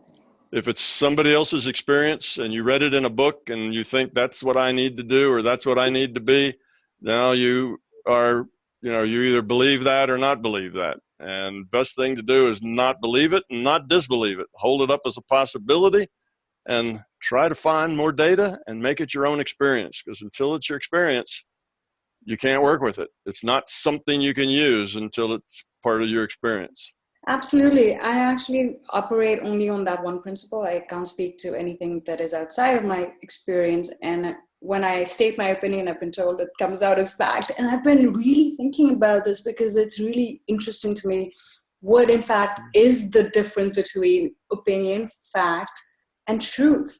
It's really beautiful conundrum I found myself in, and I'd love to hear your opinion. Okay, well, we define those words. I'll give you a scientific perspective. We define those words, and we say that opinion is subjective, that truth is objective. In other words, opinion, a lot of people might see it differently. It's personal. It's subjective. It's the way you see it based on your experience. All experience is subjective. You can't share your experience with anyone. You can describe your experience, but you can't share it. Nobody else can experience your experience. Your experience is unique and it's only yours, and nobody else's experience will ever be exactly like yours. So it's entirely subjective, and that's where opinion comes from. It comes from your subjective experience, and all experience is subjective. So now what about, the objective? So what we say is a fact. Okay, so facts are objective. Facts are agreed to by lots of people. Everybody that comes into the room will see this pile of dirt in the middle of the floor. And all of them, upon examination, will say, that looks like a pile of dirt. So now that's an objective fact. And I can tell you how much it weighs, how much volume it takes, the chemical composition of it. All of these things then are measurable facts. So when we have a shared reality, this is a multiplayer game, so we share reality. Those things that are shared, that everybody agrees on, and that can be measured, because everything that's a fact is measurable. You see, so things like spirit aren't facts in science because you can't measure it. So therefore, it's something that is subjective, not objective. It's just the way science defines these words. So that's what facts are. And they are things that we all agree on that can be measured. So the last thing, what was it? We had subjective, objective, and then we have truth. Then we have truth. Now, truth is a thing that can be both. You can have objective truth and you can have subjective truth. Truth isn't only about facts. You see, that's one of the problems scientists get into. They think all truth has to be based on facts, and that's not the case. All truth doesn't have to be based on facts. Your truth is your experience. That defines your truth. Now, that experience of yours is colored by your beliefs, your fears, your ego colors that, but it's the only truth you've got if that's your experience. And you have to deal with that. But if you're always skeptical, then you deal with it better than if you're not skeptical and those experiences get you into being a believer of something. Okay, so the truth is what, how can we define that? So there are things that are most things are relative in the individual truth, and they tend to be opinions. When a whole bunch of people get together and they all agree, then they call it a fact, but that's not the case. It's just a bunch of people that agree. Facts need to be measured, and not just agreed on, but also measured. So truth in the big picture is something that will lead you toward a higher quality of consciousness, a lower entropy. That is truth. And what leads you in the opposite direction is not. Now, we won't call that, I probably shouldn't call that truth and falsehood. Rather, I would call that, what works and what doesn't, what's useful and what's not. And that's a more interesting and more valuable question. What works? What helps you grow up? That's what you move toward. Whether the debaters decide that that's truth or not is irrelevant, you see. So we kind of get wrapped around the axle with the truth word.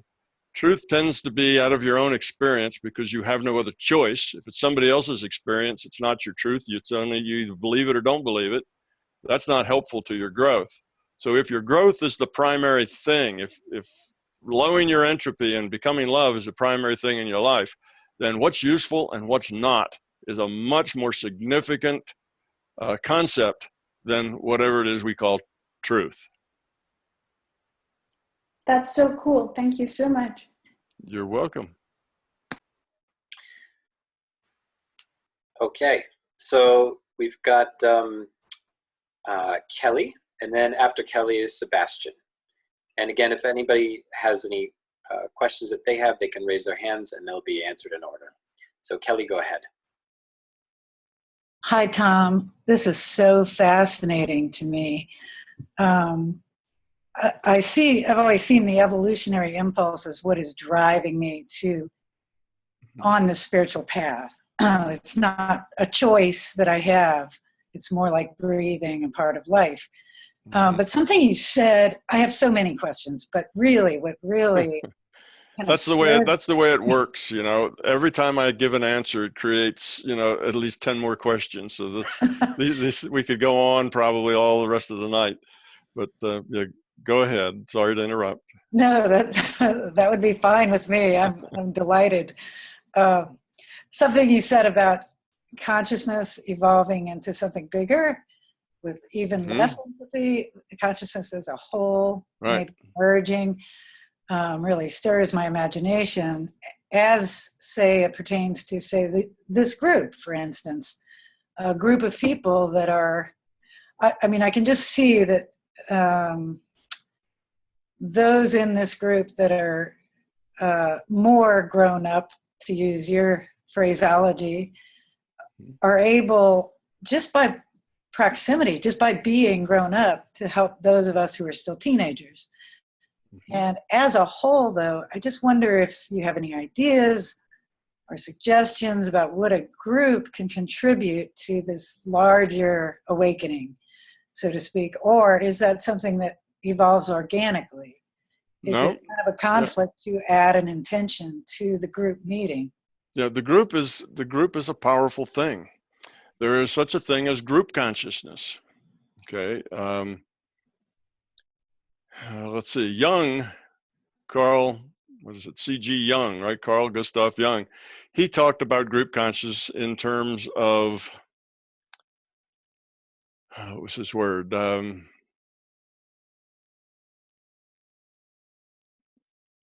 Archetypes, collective unconscious. Yeah, thanks, Mike. Yeah, he talks about archetypes. I don't know why that just jumped out of my head, but you know, that's the way it is sometimes. The word you want just drops out.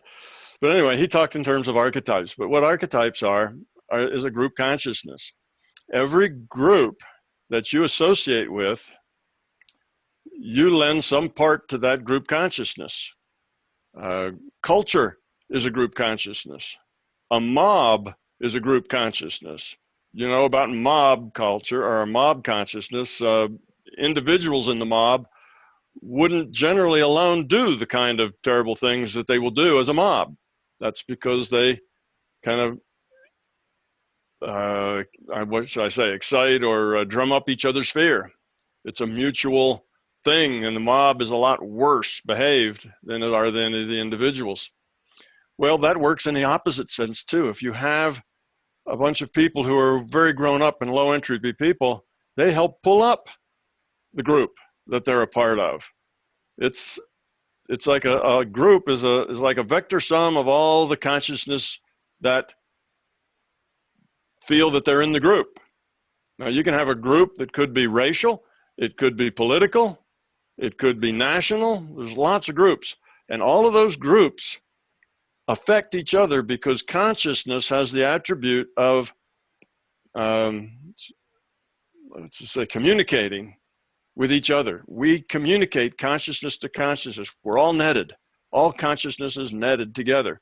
So when you're in a group and you and your intent see yourself as a member of that group, then that intent of yours that claims membership in this group, whether they've passed you a certificate or you've paid the money or not, doesn't matter. If you just consciously feel like you're a part of that group, then you are affected. You kind of open your receive port, if you will, to that consciousness of that group that you're a member. See, we can shut out these comlinks from other consciousness with our intent, or we can open them up. We open them up to friends, to family, and to groups that we belong to, and it's a sum of all of that. So yes, the group has a lot to do with it. So let's say just with the humans going to grow up and become love. Well, if you had a subset of humans, say even 10 or 20% that achieved that, that would help the other 90% start moving in that direction. Yes, the group effect is a very powerful effect. You don't need to convince everybody to lean to the right. If the group leans to the right, then you just do that kind of automatically if you're a member of that group, because you're in a a communication with all those others. Also, this group consciousness, sometimes they talk about the 100th monkey. That's a group consciousness phenomena. Lots of things are that. So that's why when you grow up personally, when you become a lower entropy being, when you become more love, then the people around you will just start to grow up more. What you've done is provide them an environment in which they can grow themselves up. You've given them an environment of security, see, because if you're grown up, then it's about them. You offer them unconditional love. It's the only kind of love there is. Conditional love isn't love. It's something else. So you offer them unconditional love, and they feel that safety that comes with unconditional love, which lets them grow themselves up. They can take risks to find their authentic person when they have that unconditional love. So by you growing up, it helps those around you have an easier time to grow up too. Now, that doesn't mean they will have to grow up. You're not forcing them. You're just giving them an environment that makes it easier for them. You encourage them that way. So as people grow up, we help other people grow up. And as they grow up, then we help other people grow up.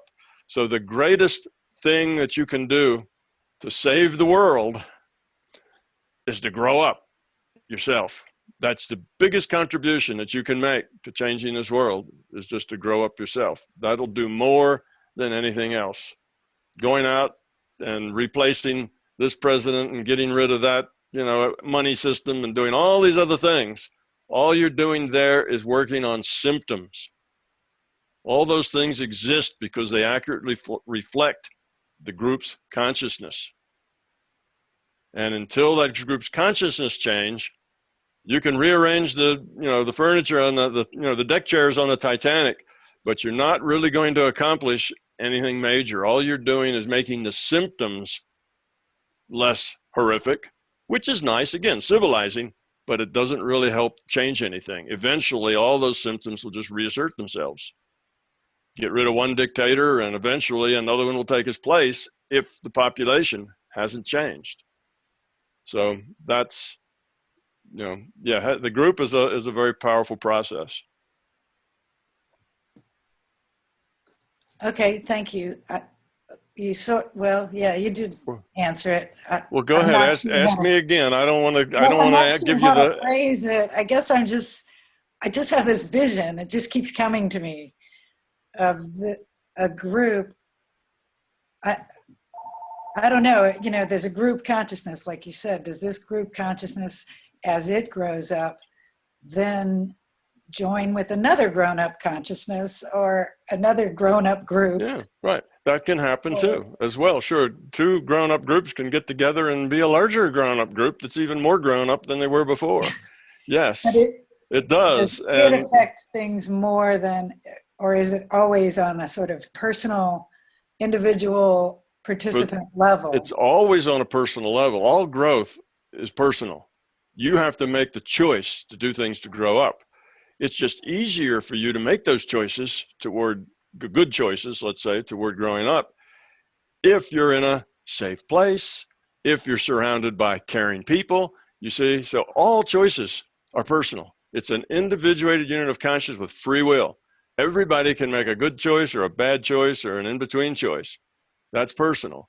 But we can be in environments that tend to encourage us to make bad choices, and environments that tend to make us make good choices. So when you're in a mob, you're in an environment that tends to make you make poor choices.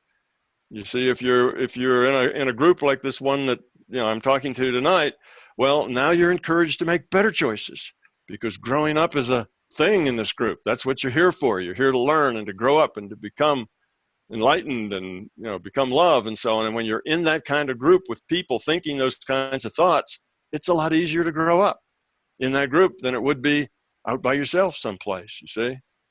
So it's all individual, though. The group isn't going to push you or force you. You have to make the choices. It just changes your environment to where those choices are harder or easier. Oh, wonderful. Thank you. Yeah. That's Beautiful. But we all grow up, just like the single cells became the multi-cells, became the differentiated cells, and now the humans have to get together. Well, when the humans all get together and make one thing, there may be another virtual reality someplace that will be big enough for several groups of humans. You may take this physical universe and some other physical universe and put them together someplace if they're doing really well, if it adds up to a better situation. Sure, there's no limit as to where that can go. That's the point. If these better environments are good to try to create. That helps us all grow up. Start over with SpaceX on Mars, huh? Right. Sure. Okay. And next up we have Christian.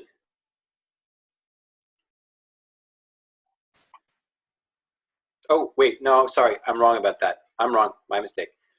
Sebastian, rather. Oh, yes. Hello, Tom. Hello.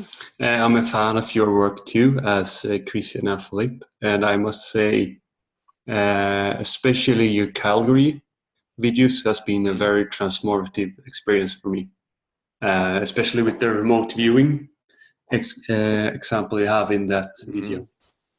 And maybe I would start off with the question regarding that, because I was wondering, you speak a lot about intent, and I was wondering what would be the best or most efficient way to train your intent, and how do you know if it works? Like, how do you know if you make progress with it? Your intent is like your motivation, if you will. It's the reason why you do things. You have an intent, and then action in the physical world follows the intent in consciousness. So one of the ways, I guess the most basic way of trying to learn how to have a focused intent is to learn meditation.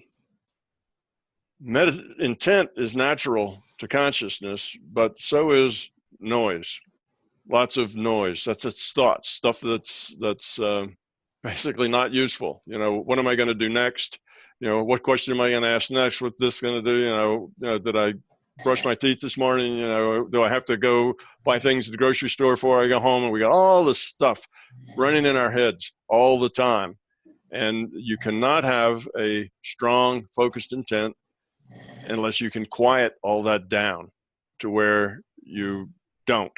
You have just all of your mental energy, all of your conscious focused on just one thing. That's a focused intent.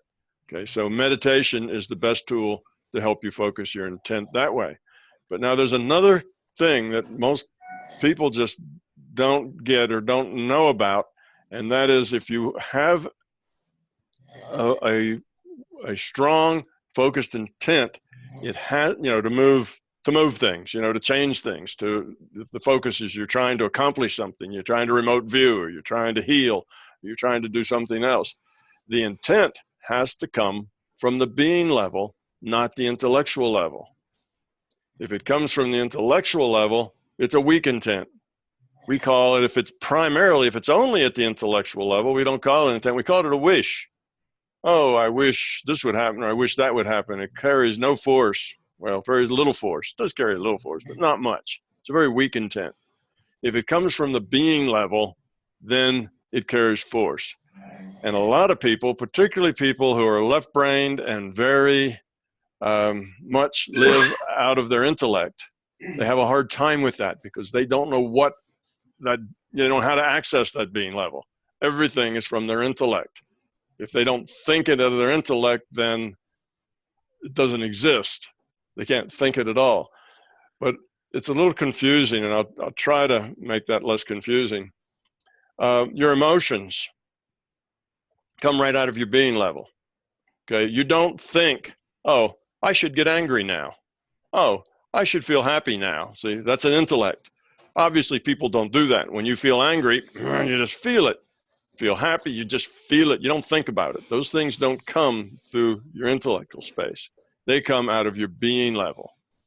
So emotions are out of your being level. When you have a dream, a night dream, not a lucid dream, but just a regular dream. All of your choices in that dream are out of your being level. Your intellect's not engaged. It's you at the being level making all those choices in your dream. If you do make choices out of your intellect in a dream, that's called lucid dreaming. That's different than dreaming. Dreaming is very valuable for just that reason, because all your choices reflect the real you, the authentic you. They're all made out of the being level. The being level is who you are at your core. The core of your being, that's who you are. The intellectual level is who you'd like to be, who you think you are, what your image is, how you like others to see you. It's all of that. Now, the cognitive function can exist at the being level. The being level can think. So now it's starting to get a little confusing. The difference is, let me define kind of ego here. Ego is awareness in the service of fear. Okay, that's ego. Awareness in the service of fear. Now, if you don't have that fear, and you don't have that ego, and you don't have those beliefs, you still have awareness. And that awareness now exists only at the being level. So as you get rid of your fear, your awareness tends to be at the being level. That's why people who have low entropy tend to be a little more powerful with their intents, because they're living more of their life out of their being level and less of their life out of their intellect. So those are the two things. You have to get rid of the noise. Meditation is usually the tool for that. Just practice until you can hold an empty, thoughtless mind for as long as you like to, and then bring up a very specific thought and hold that for as long as you'd like to. And then stack a whole bunch of specific thoughts, intense, one on the other. And then you have to let the intellect go and work out of the being level.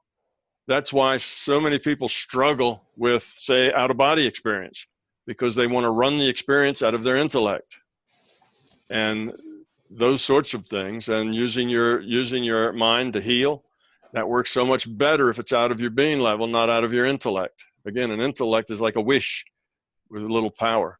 So being level intents are what you want.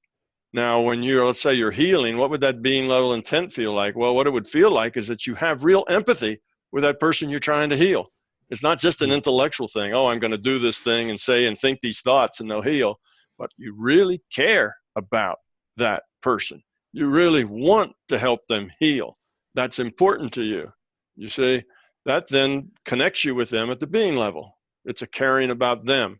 And then it's not so intellectual. So if you really care about the people that you're working on trying to heal with your mind, you'll do a lot better than if you're just trying to work a process out of your intellect.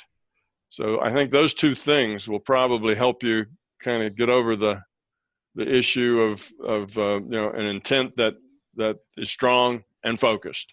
Yeah. And a strong focused intent modifies future probability. That's what it does. It changes the probability of what's going to happen next. So those are the two keys. An interesting aside, and I don't know, maybe I shouldn't take up the time. I'll try to do this quickly. It was kind of a way that demonstrates this being level intent versus the intellectual intent. When at Pear Labs, they were doing studies where they'd have random number generators generate random numbers, and people would try to use their intents to bias the average of those random numbers to be a little higher than what the average should be, or be a little lower. You see, because naturally, if you put up 100 random numbers between 0 and 1, then the average value ought to be 0.5. But it's not really, because you only have 100 of them, and it's going to be 0.49 or 0.51 or something like that. So there's a little uncertainty, and they were using intent to bias that uncertainty to the positive side or the lower side. So this was just experiments. They found people could do this and could modify these probability distributions within the limits of that uncertainty. So anyway, they had a bunch of people doing it, and they found something very odd. When the men worked on these particular experiments, they almost always biased the average to the way they were asked to bias the average. If they were saying, make the average a little higher, they generally made it a little higher. If they said, make it lower, they generally make it a little lower, but only moved it a tiny little bit, not very much. When the women were asked to do the same tasks, whether they moved it, if they were asked to do it higher, it was about a 50-50, whether they did it higher or lower. They didn't necessarily able to do what they were asked to do, but what they did do was a much greater effect. They'd move those random numbers 10 times as much as the men would, even though they were erratic in the way that they moved them. And that was a big question that they had at Paralabs, like, why is this? Well, there's an obvious answer. The women tend to live more out of their being level. The only thing they do out of their intellectual level is relationships. They do relationships out of their intellectual level. The outside world, like trying to bias random numbers, they do more out of their being level. Men tend to live more out of their intellects when they're focused on the outside world, and men tend to function more intuitively out of their being level when it has to do with relationships. So it's just the way men and women are different, and that's why that happened, because the women, though they didn't necessarily bias it in the right direction, they biased it a lot more. The power of the being level was the difference, you see. So that's an important thing to try to work on, that you're not just trying to heal remote view, but you're doing this out of the being level. You have to use your cognitive function at the being level, which means you have to get all the fear and ego and beliefs out of your intellect. That's what makes your intellect different than your being level. It's that fear. Once you get rid of the fear, your intellect and your being level are all the same thing. They're all together now. It's just one thing. You don't any longer have a subconscious where you're aware of these things and not aware of other things. You're just one consciousness and you're aware of everything. You have all of that becomes part of your everyday world. So that's another thing that happens when you get rid of that fear. The intellect and the being level live together harmoniously as one being. Did that help? Yes, this was a great answer. Thank you. But I have actually two other questions. Okay. And one thing that has been haunting me maybe my whole life probably is the female and male dynamic. Mm-hmm. Is it there? I was wondering, is it a purpose with this? Of this dynamic, and is it in other realities frames too, or is it just in our physical frame we have here? Well, the way we have it here, sexuality as we have it in this physical reality is just part of the rule set here. Okay, the rule set evolved, our physical universe evolved. Now, you probably have heard that as the Big Bang. Well, the Big Bang is really the big digital bang. It's when the computer run button was hit on the simulation. And so it evolved, and it evolved the male and female because that's what worked. That was a combination that worked. That was most, let's see, what in our physical evolution, the criteria for success are survival and procreation. So that survival and procreation worked best in that rule set, under that rule set, with the evolution of male and female. In most other realities I've been to that are physical, in other words, they have a rule set that's tight enough, that has enough rules to it, that it makes action and response and consequence all very well defined, like this one. So we call that physical reality. And then there's other realities that aren't so physical, like dream realities. Dream reality is a looser rule set. And out-of-body reality has a looser rule set. Transition reality has looser rule sets. So they're not all like this. So if you go into an out-of-body, or let's say in a non-physical kind of reality frame, it's still a virtual reality, but there isn't male and female there in the same way there is here. It's a different sort of thing. It's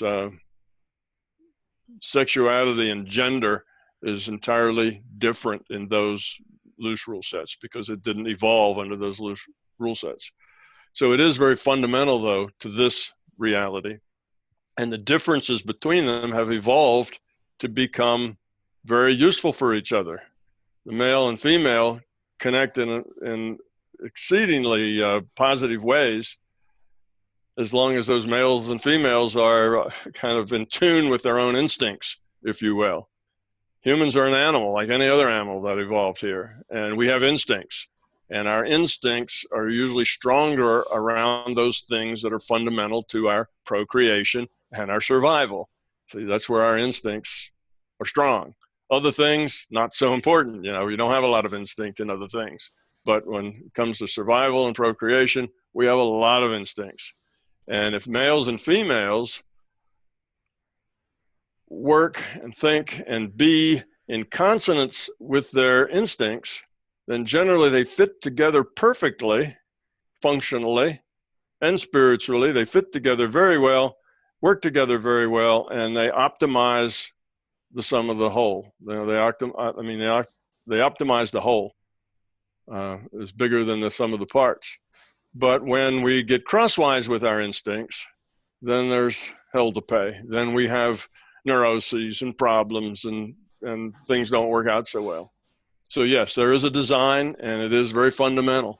And you're asking me about this book that I've been trying to write for the last 15 or 20 years. And I've got a little bit of it on my website, about 20 pages, kind of part of an initial piece of an outline. But I got to retire from what I'm doing now to have enough time to write the thing. I'm too busy.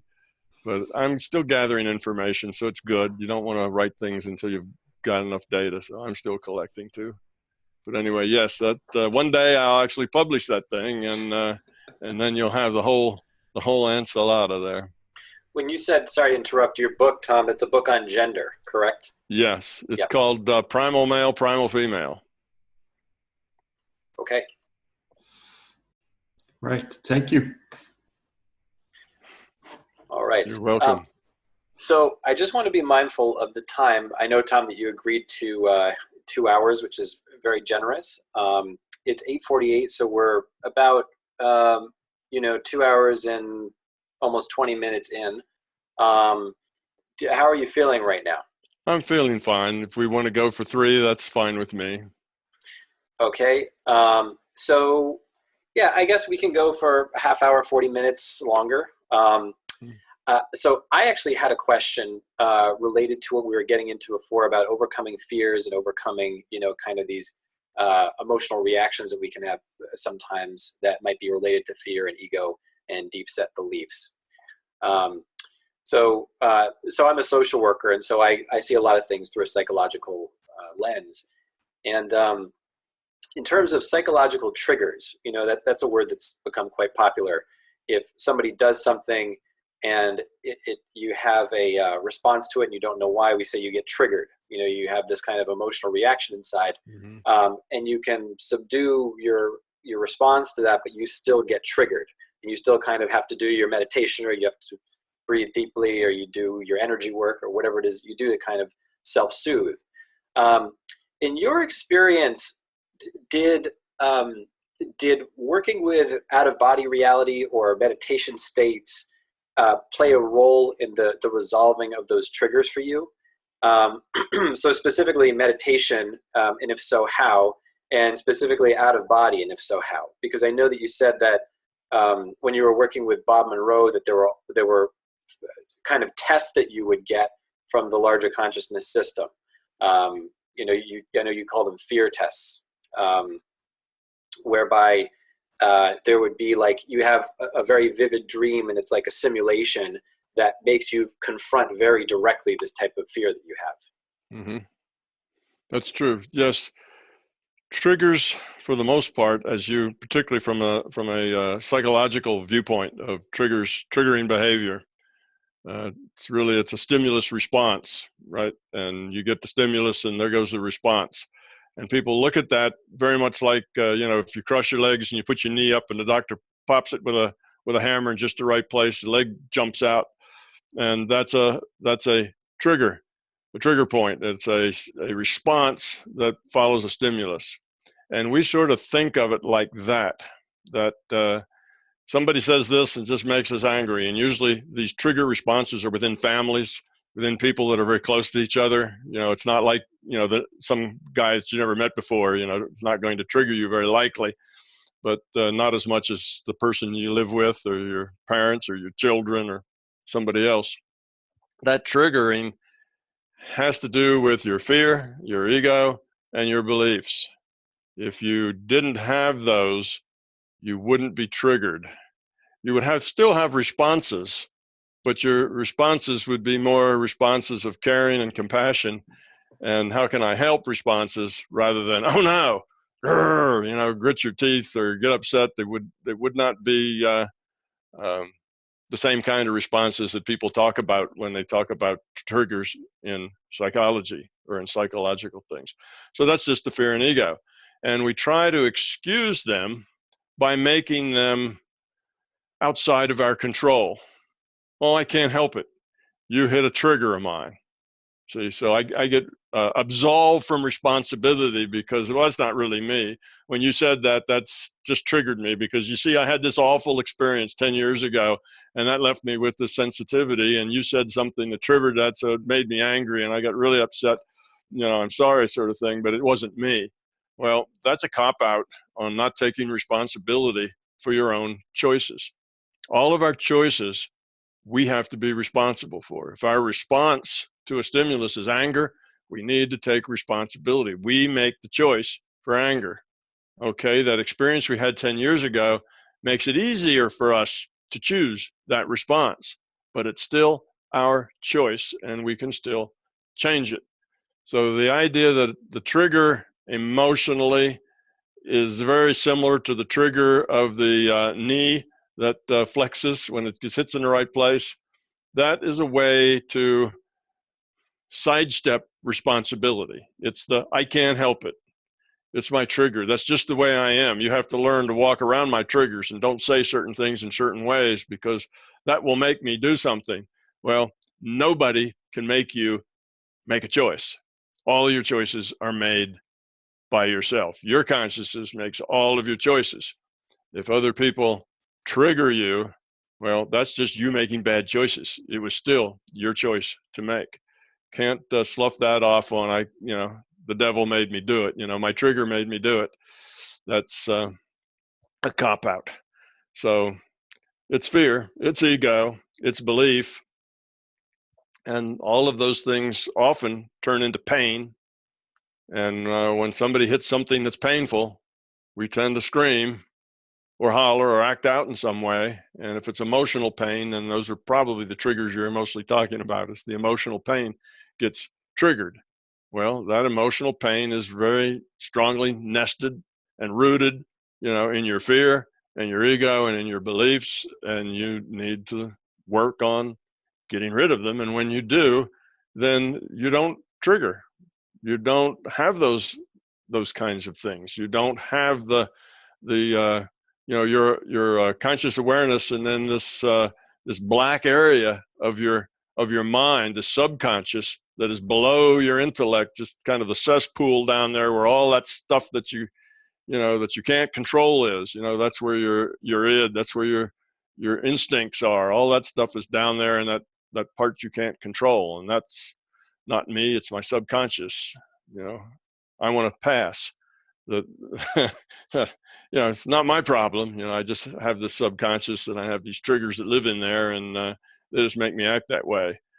Now, you should outgrow them rather than expect other people to not touch them or walk around them. I mean, that's nice if they do. That gives you more of an environment that makes it easier for you to deal with them. That's what the unconditional love does. The unconditional love doesn't hit any triggers. It's just all about what can I do to make you happy? What can I do that helps you? You see, that doesn't trigger anybody. That's the struggles of ego and fear that set off triggers. So they don't really exist as fundamental things in our physiology or even in our psychology. They are the consequences of fear and ego and belief. So it's dysfunctional. Okay, thank you. And in terms of your own experience, because a lot of people here in their process, we can kind of get into this low noise meditation state, right? or we can kind of feel the still point within ourselves and stay there for a while, and it's a nice regenerative place to be. And after a certain point, you can kind of operate from the still point maybe most of the time, at least to some degree. And as you evolve more and more, that comes more to the fore of your everyday experience. That still point, by the way, that still point often occurs at the being level. That's one of the powers of meditation, is that when you're in that still point, you are more integrated. You know, your being level is kind of takes over, if you will.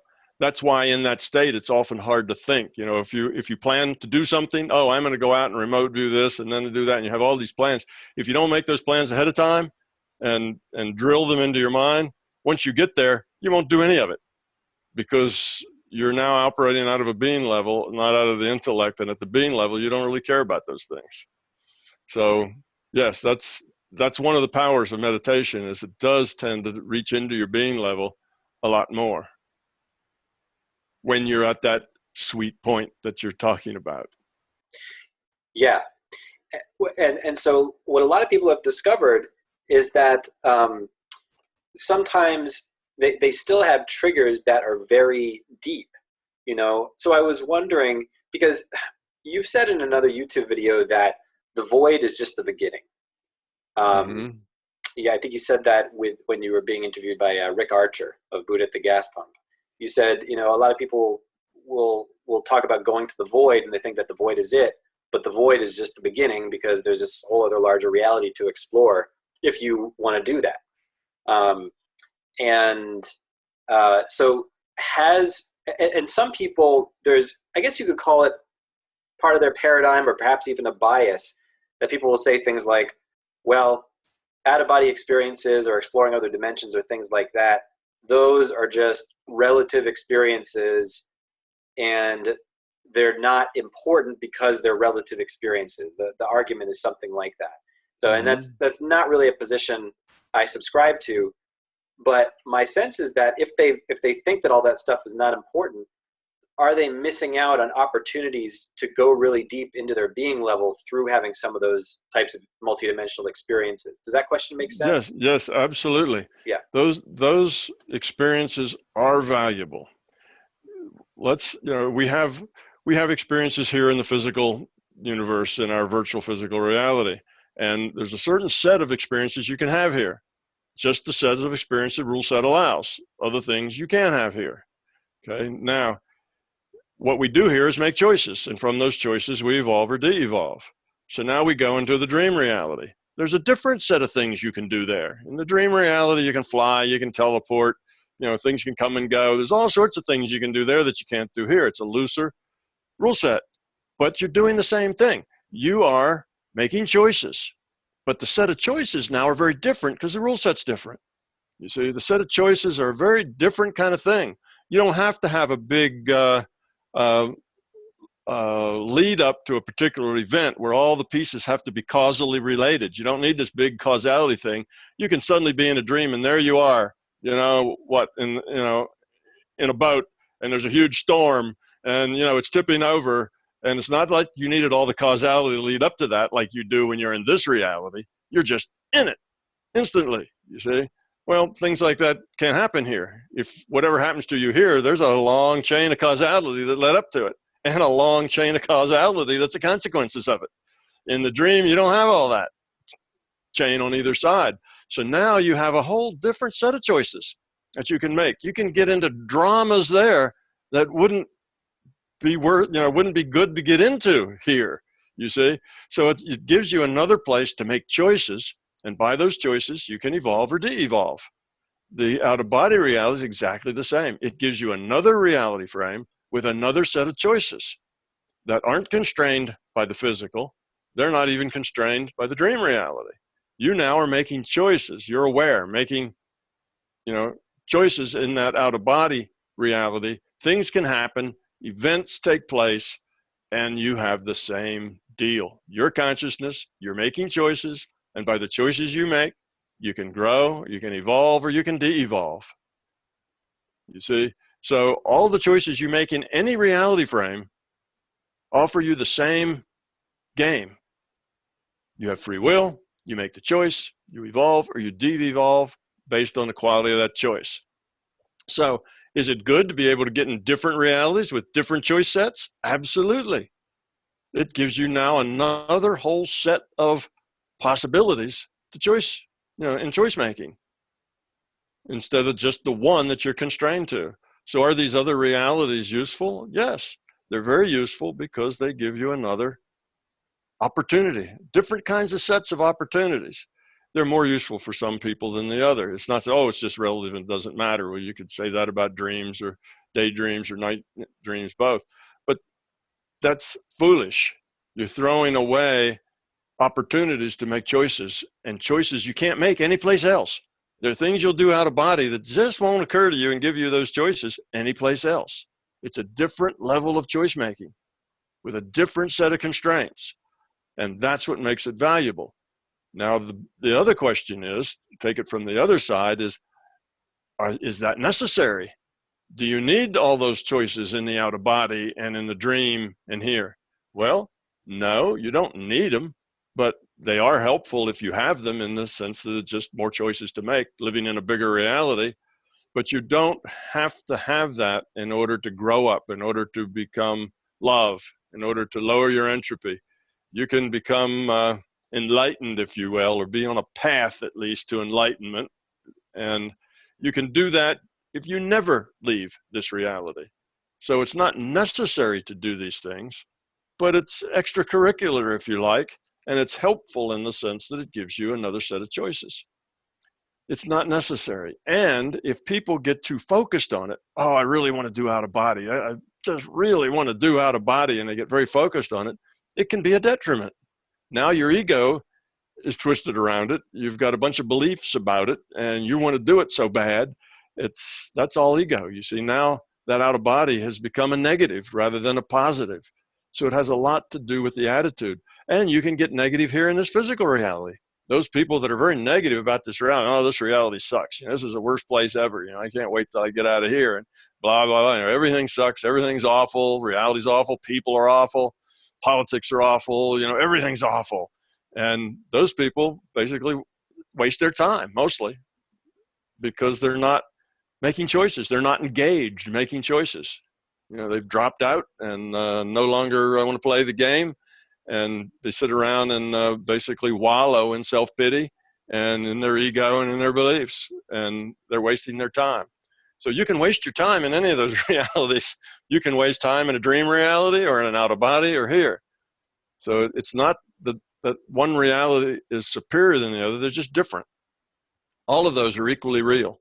The out of body and the dream are equally real to this physical reality. They're just different reality frames. Not one of them's not more or less real than the other, and they all give different choices, and they all give different opportunities. But in any one of them, you could learn a lot. And in the physical one, you've got more feedback and you've got more consequences. So the things that you do create consequences that help you understand whether that was a good choice or a bad choice. In the out of body and in the dream, the consequences are very light because the rule set isn't that tight to compute consequences of everything you do. It's just experiences you're getting out there, experiences and choices without a whole lot of feedback. You have to provide your own feedback when you look at those experiences and what you did with them and what you learned from them. Thank you. Yeah. So we've got two folks that have got questions. We've got Ishta, and then we've got Rich, who I see here raising his hand. Okay. So Ishta is deferring to Rich, and I'm sorry, Rich. I just have to ask one more thing. I just want to ask one more thing. For folks that, and this is dovetailing off of my first question, which is for folks here that for whom consciousness exploration out of body or in lucid dreams or otherwise is beginning to happen naturally as a result of their meditation experiences or lowering their entropy and so on, or for those who just wish to pursue it, what can they expect in terms of like fear tests and things like that? Because this is something that I know that you and Dennis and Bob had talked about as a common experience that you all went through. Yeah, you will most certainly get fear tests. The reason that that the system will give you a fear test is that in these reality frames that have looser rule sets, what you think, what you intend, what you feel, your fears will be manifested very quickly, very easily, and very dramatically. Here, that's not quite the case. Now, here, an intent does move future probability. And if your intents tend to be all negative and fearful, some awful's going to happen, some awful's going to happen, and that's the way you live, awful things do happen. And they happen a lot because you bias what's going to happen with that negative feeling. When you get to an out-of-body reality and you have this fear about, well, what if I go there and I can't get back? Or what if I go there and there's something horrible gets me? You know, do the things live out there and are they dangerous? And you've got all these fears. Then what you will find there is a manifestation of that fear. What you are manifests there. You often see a mirror image of what's inside of you when you're in those states, because very quickly your intent will modify future probability. So when you're in an out-of-body state and you have a lot of fear, you're likely to find monsters and evil things and, sinister looking people with red glowing eyes and all the rest of it, to make metaphors of danger, danger, danger. And those things will frighten you. And if you experience fear, then you will be more fearful next time, probably. And then it might get worse if you keep working on it and you can't let go of your fear. You eventually will quit altogether and either say, that's a lot of nonsense, or I can't do it. All of those are negatives to your long-term growth. You're basically now cutting out a set of experience you might have and setting it aside. I can't touch this because it's too frightening. It would be better not to have that frightening experience, grow up to the point that you could deal with it successfully, let go of a lot of that fear, and then do the out of body, because then you would be more prepared. So what the system does to help that is it will give you a fear test. And if you become very fearful and, your reaction to it is, let's say you go out of body and the first thing you do is a couple of thugs come over and start hitting you with sticks. And if you scream and run away, then you've failed the fear test. If you just stand there and say, what's up, guys? What are the sticks for? What's going on? And you interact with them and connect with them. And you can even just make them go away if you like. Your intent can change things there. So your intent's powerful there. It's so powerful that it'll create things that scare you, because that's the fear you have inside of you.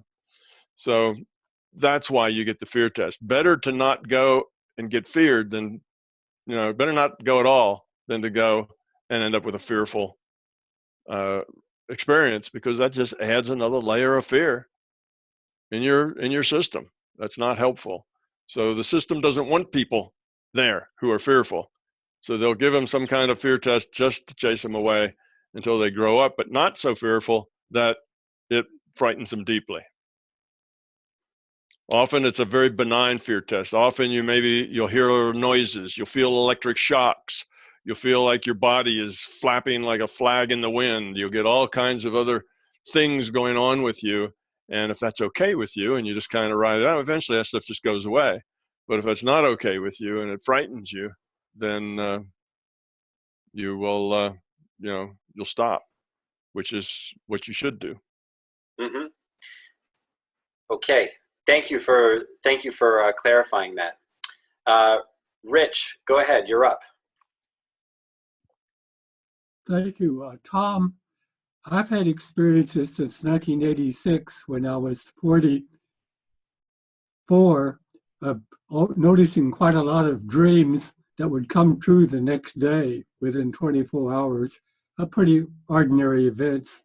Mm-hmm. And so I concluded from that the future interacts with the past. Is that what you discover in your explorations?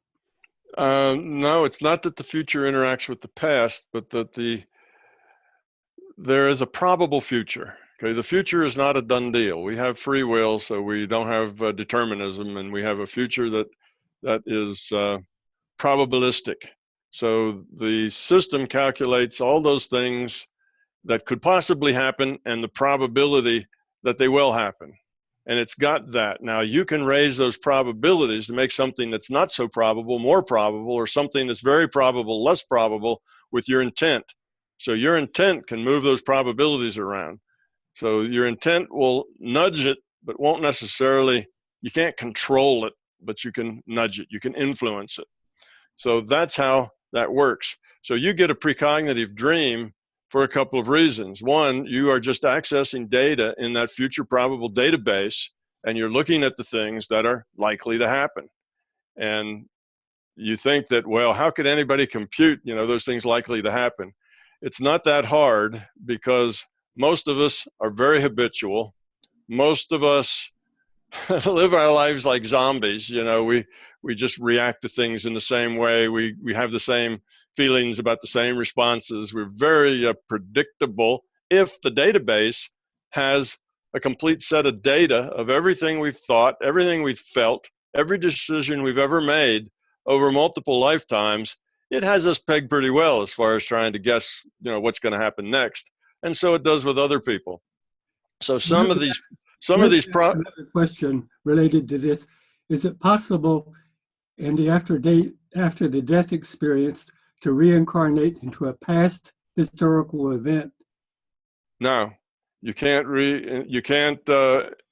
back. The past is done.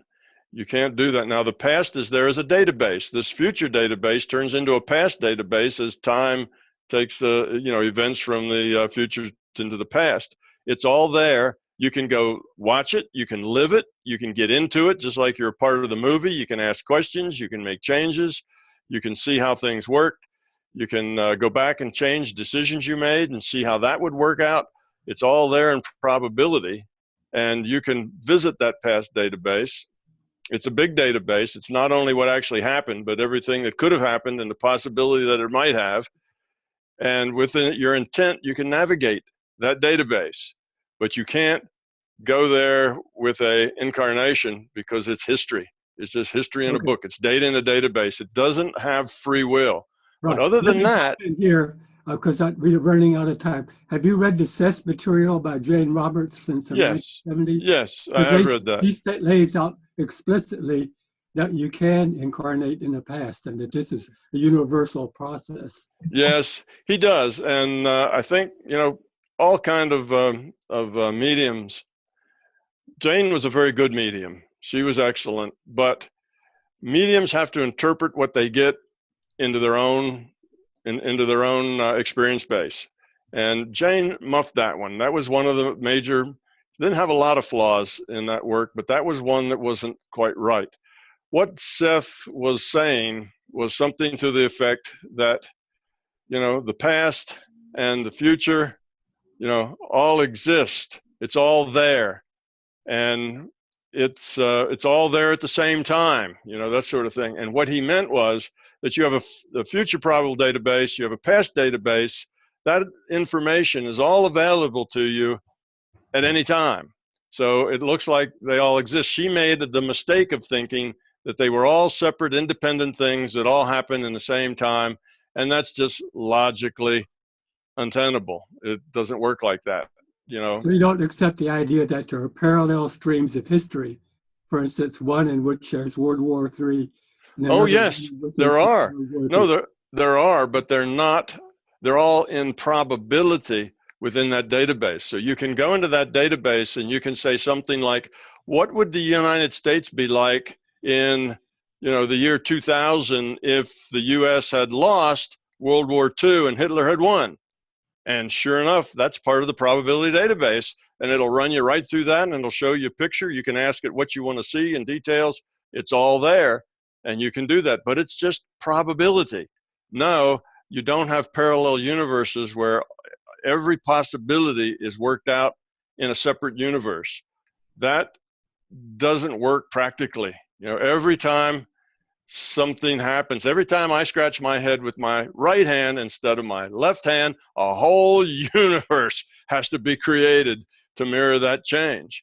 You see, it's not a practical thing. So the many worlds theory, I think, is is not a good theory because it fails Occam's razor. It's way too much information and data, and it doesn't accomplish anything different than you get with a virtual reality and databases. Well, there aren't any limits on infinity. Nothing that is infinite is real. You can't have anything that's infinite that's real. Infinity is it's something you can approach, but you can never get there. You see, there is no infinity. Infinity doesn't exist. There is no infinity. And any real system has to be finite. It can't be real, or it can't be infinite, because infinite systems require infinite bits and infinite energy and infinite whatever. And Well, that's too hard to supply. Lays out that infinity can only create infinity. There's nothing real except infinity, and it allows every kind of lower level creation you want. There's no limit to its capabilities. Yeah, I've heard things like that, but I don't find them logical. If you look at the logic, and where does that logic lead to, and what are the logical consequences of that, I have problems with them being logical. Definitely transcend logic. That's correct. Yes. Absolutely correct. That's the nature of the beast. So I have a perhaps clarifying point to add here. I've taught classes on consciousness development before, and some students will talk about infinite possibility that we have as individuated consciousness. And I said, well, what do you mean by infinite possibility? Because we have to have some constraints in order to evolve. And it's like saying, well, let's go play Nintendo. And then you say, well, what game? I don't know, just Nintendo. Well, yeah, but what game? Like we have to, but if we're just talking about the system itself, we can't, let's say we're talking about the void absolute, right? Rich, like, could we roughly equate that with infinity? Rich? Yes. Could we roughly equate the void absolute with infinity? Yes. Okay. So it feels infinite because it's a 0 point, but we just don't know what it can be. And when it's in the manifest realm, that's when it has values, if you will. Tom, I don't know if you would agree with that. Sure. Infinite is a good metaphor. We need that in math. We use it all the time in mathematics. The limit as such a variable approaches infinity, but you can't ever get there. And as long as it's an abstract concept, well, yes, you can have infinite, possibilities just because there's more possibilities than you can possibly enumerate. But in any real reality frame where things happen or don't happen, then you have limits. You can't have limitless. Infinity is a concept, not a reality. That's why I say any real system has to be finite. You can have imaginary systems that are infinite if you like, but they're not real systems. A real system can't be infinite, just for the reasons that you say. Our universe. Well, let me say another thing. People use infinity as a metaphor. If it's bigger than you can imagine, beyond your comprehension, we tend to call that infinity. But when it gets down to actually modeling things and understanding things, logically, now infinity is just a nice concept that lets you kind of look at limits, but it's not a real thing. So the problem is taking infinity that's perfectly good for conceptual work and making a physical thing like, our universe is infinite. Well, it isn't. Or that consciousness is infinite. The larger conscious system is infinite. It isn't, because it's a real system. It's not just an imaginary system. It's a real system. So that's the difference as I see it. But now I don't mind other people disagreeing with that at all. That's my way I look at it and the way I see the logic, and other people see it other ways. There's lots of physicists, I shouldn't say lots, there's a few physicists anyway, who think the many worlds is a great idea. And there you have basically infinite numbers of universes that split off for every change. Smart people can come to those conclusions. I just don't see the logic in it. In our system of reality, that we all seem to be in recent years, experiments have decisively proved a retrocausal effect with human beings. And that's in the news this last few weeks ago. Well, what do you mean by something that moves backward in time? That's usually what retrocausality means. Yeah. What do you mean by that? And the experiment is based on the well-known experiments where you give a series of random photographs, and one photograph is really emotionally charged. And so after you see, without knowing ahead of time, all of a sudden there's this emotional photograph, and they're measuring your brain waves, you'll have a reaction in a brain a fifth of a second later in a certain level, certain location, very reliably. Then some parapsychologists reversed the experiment to studying the brain waves while random pictures were being shown. And they showed that people would have the same physiological reaction a fifth of a second before the appearance of a emotionally stimulating photograph when looking at random photographs. So that proves an effect that reaches at least a fifth of a second into the future. Well, no, it doesn't actually. If once you understand consciousness, that is all entirely causal and is understandable. What happens, and it's not even a fifth of a second. Sometimes they get up to 1 or 2 seconds, and they also the person has the reaction before the random number has even been drawn to select the picture. So the computer hasn't even started the process to make the random number to select the picture until after the person has already reacted to it in some way. Well, the reason that works that way is that in this virtual reality that we live in, there is a problem in all virtual realities called lag, video lag. And in video lag, some things are faster than others, okay? Reactions tend to be slowed down. Well, our avatars have to abide by the rule set. That means they're mechanical, they're electromechanical, biological devices. They're very, very slow compared to consciousness, compared to our awareness.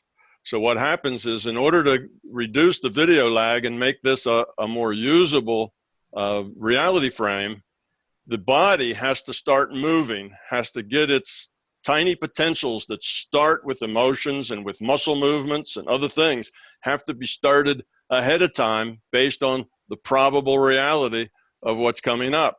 Well, it's easy for the system to know what that probable reality is going to be like. That's 100% for the system because it's a probable computer and a probable it's a virtual computer and a virtual random numbers, all of that. The system controls all of that. So it starts the human moving ahead of time.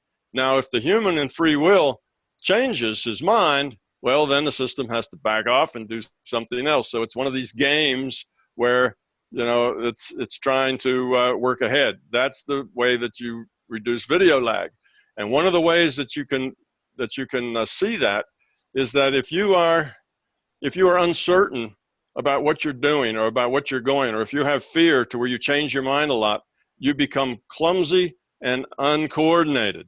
In other words, give yourself a foot wide board to walk across, lay the board on the ground, and anybody can walk across it without falling off. Put the board 100 feet in the air, most people can't make it across it without falling off. That's because their system starts to do this, and the fear says, no, that's not right, and it starts something else, and they come very clumsy because the system can't make it a smooth motion. It can't do the video lag properly. It makes it a very clumsy actor. So that's what's going on there. It's not, you don't have to do retrocausality or get to affinity or anything else. It's not, people use that experiment to prove determinism, that the future's determined. It's not at all. We have free will. It's just part of the way the virtual reality has to work. Otherwise, we wouldn't be able to fly airplanes or do anything else that requires fast reflexes. We'd be lost here if we didn't do that, just because our physical systems are so slow compared to our mental systems. Well, I'm not convinced by your answer. No, I wouldn't expect you to be. That was that's a pretty talky answer. You'd have to read a lot of the stuff behind it before you'd find it more interesting. And even then, you might not be convinced about it. It's all right. You know, everybody needs to work in their own way. So when the Tibetans had prophecies hundreds of years ago that iron birds would be flying in the air and the Dharma would come to the West and stuff like that. So you would discount that prophecy? No, I don't discount it. Happened. No, they just getting that data out of the database. There's probabilities of the way things will happen. Who knows? Well, is it possible for the database to deliberately activate its information in the past? Is there can be a deliberate transmission from the present to the past to change the past? No, you Why don't not? change. If it's all a simulation, why can't the simulation run back in time? Why should it just be limited to choosing only the future? Why not change the past and switch the past? There's no, in a simulation, you could take your records and modify them, but then they would no longer serve as records. Those records are there, you know, we learn from history. Those records are there for a purpose. The database has a function, and if you took your records and changed them, then you would be defeating the purpose of having the records in the first place. So it's not something that the system would do. The Course in Miracles says that this is what happens. We forget the past and the past. Hey, Rich, I'm just going to ask you not to talk over the speaker, please. Yes, go ahead, Rich. I'm listening to you. Okay. Well, I'm responding to time pressure, but I'm really keen. Don't worry about the time pressure. I'll stay here as long as it takes for everybody to get their questions out. Okay. So let the time thing go. States explicitly that the past does disappear when it's been forgiven. Yeah. Forgiveness well, that does. The past, and that the does. actual events are gone. That's true. Remembered.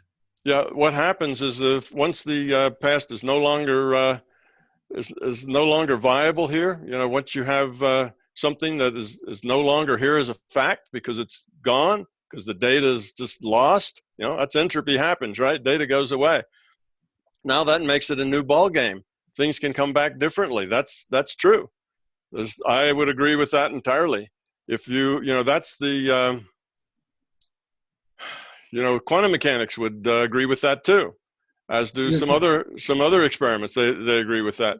It's about information. This is a virtual reality, and facts are created by data coming into the minds of consciousness, and that's what creates the facts. And when that doesn't exist anymore, then, you know, that's no longer part of the database as far as what you have to accommodate with new facts.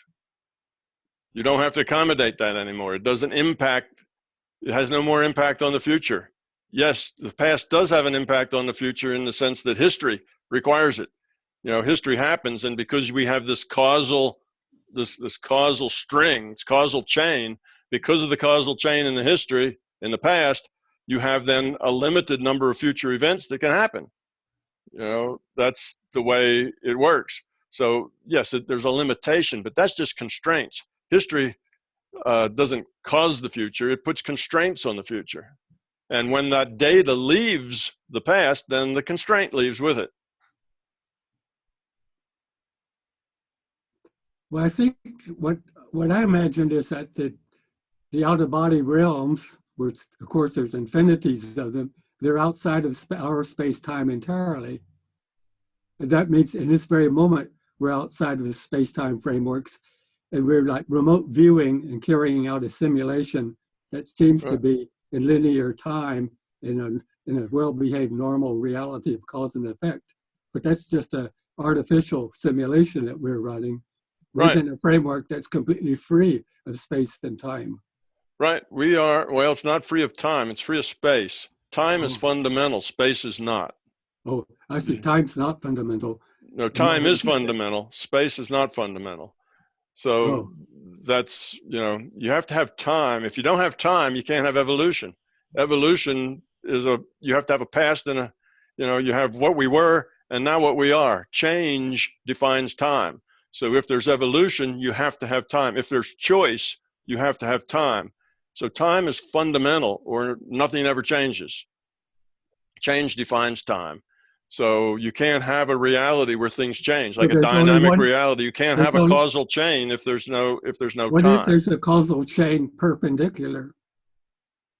Perpendicular to, Like a number of parallel histories at once, then causality would be perpendicular, as well as past to future probability would be like toward more color or less color, yeah, more pleasure or less pleasure. There would be other dimensions to time that would be fundamental, yeah. Well, more musical or less musical. now we're back Realities to, without any sound, realities with multiple dimensions of besides the ones that we know. yeah, well, there are lots of realities besides the ones we know, and I would agree with some of what you said, but we get back to the parallel universes sort of things, which I don't agree with. But yes, there are many virtual realities. There are many other realities, and we call each one a dimension into itself. Time is local. The reason this simulation has time is because, like all simulations, it's got an outer time loop. Things progress one delta t at a time, and some other simulation has a different time loop and a different resolution with different delta t's. All of that's different, but the system itself, consciousness, can exist without time, and time has to be, linear for it to be useful. Now, time, primordial time, before it got to be linear, was still time. Things changed, but they didn't change regularly or a way that you could make sequences out of them. So when you got regular time, that's a digit. A virtual system is digital, so it's a 0, 1, 0, 1. That becomes a metronome, something that goes back to 0 and 1, back and forth. That creates regular time. That regular time is required to create simulations, although all the simulations can be totally different clocks. Our clock is local, yes, but in our time, in our simulation, all the time has to run forward, and that's just the nature of time. You can't evolve, you can't have choices, you can't have any of that without time. And you can't have causal chains without time running forward. And the retrocausality only appears to be that way because we don't really understand what's going on. If you see it from a virtual reality viewpoint rather than a material viewpoint, all those retrocausal issues disappear. And that's true in quantum mechanics as well. I have one clarifying point here, which is, so Tom, just to make sure we're not talking past each other in terms of concepts, let's say that there's the time that we experience here in this dimension or on planet Earth, in this physical universe. And then when you're in an out-of-body state, the psychological sense of time will change. And then let's say you're in a very expanded and subtle state of consciousness where you're just your individual consciousness in the void. Then time seems to stop, or there's almost a state of no time. Psychologically, there's a state of timelessness. Now, we could say, would you say then that even though it feels like there's no time relative to Earth time, there is still some level of evolution happening in your consciousness, and since evolution is change, there is some fundamental dimension of time happening there. Is that what you're saying? Yes, exactly. I'm saying that when we get to the point where it seems like there's a state of no time, there is still time. What is gone is our awareness of time, because our awareness of time is tagged to change. And when you're in just the void, floating in that black void, nothing seems to change. So when nothing seems to change, then it seems like there's no time because we're not experiencing change. But that doesn't mean that the system that is creating that virtual reality doesn't have time. It has time. It's creating the virtual reality. Those little delta t's are still chugging along as always in that state or in your other states. It's just that you become unaware of them because you become unaware of change. Everything seems the same. Time tends to disappear if there's nothing changing in your environment. Okay, thank you. And Rich, did that clarify the question that you were asking? No, I think the discussion is at such a fundamental level that I think so too. We're all making huge mistakes. Yeah, like I agree. I agree with that. Babies trying to figure things out. when we're at the very beginning of the investigation, because obviously the future extends for billions of years of exponential evolution, mathematics doubling every 10 years, everything doubling forever and ever. There's no limit to it that I can see. No limit that I can see either. It just goes on. That's the way evolution is, open-ended, keeps chugging, and as long as there's some place to chug to. But that doesn't make it infinite. It just makes it big. If there's backward causality, then it can loop back in time, and there can be a physical universe that lasts for a billion years. It can last for infinity because the lifetimes can go back and keep reincarnating and recycling and evolving forever. That's within true. That universe. I think that's what's going on. Yes, that's true, but you don't.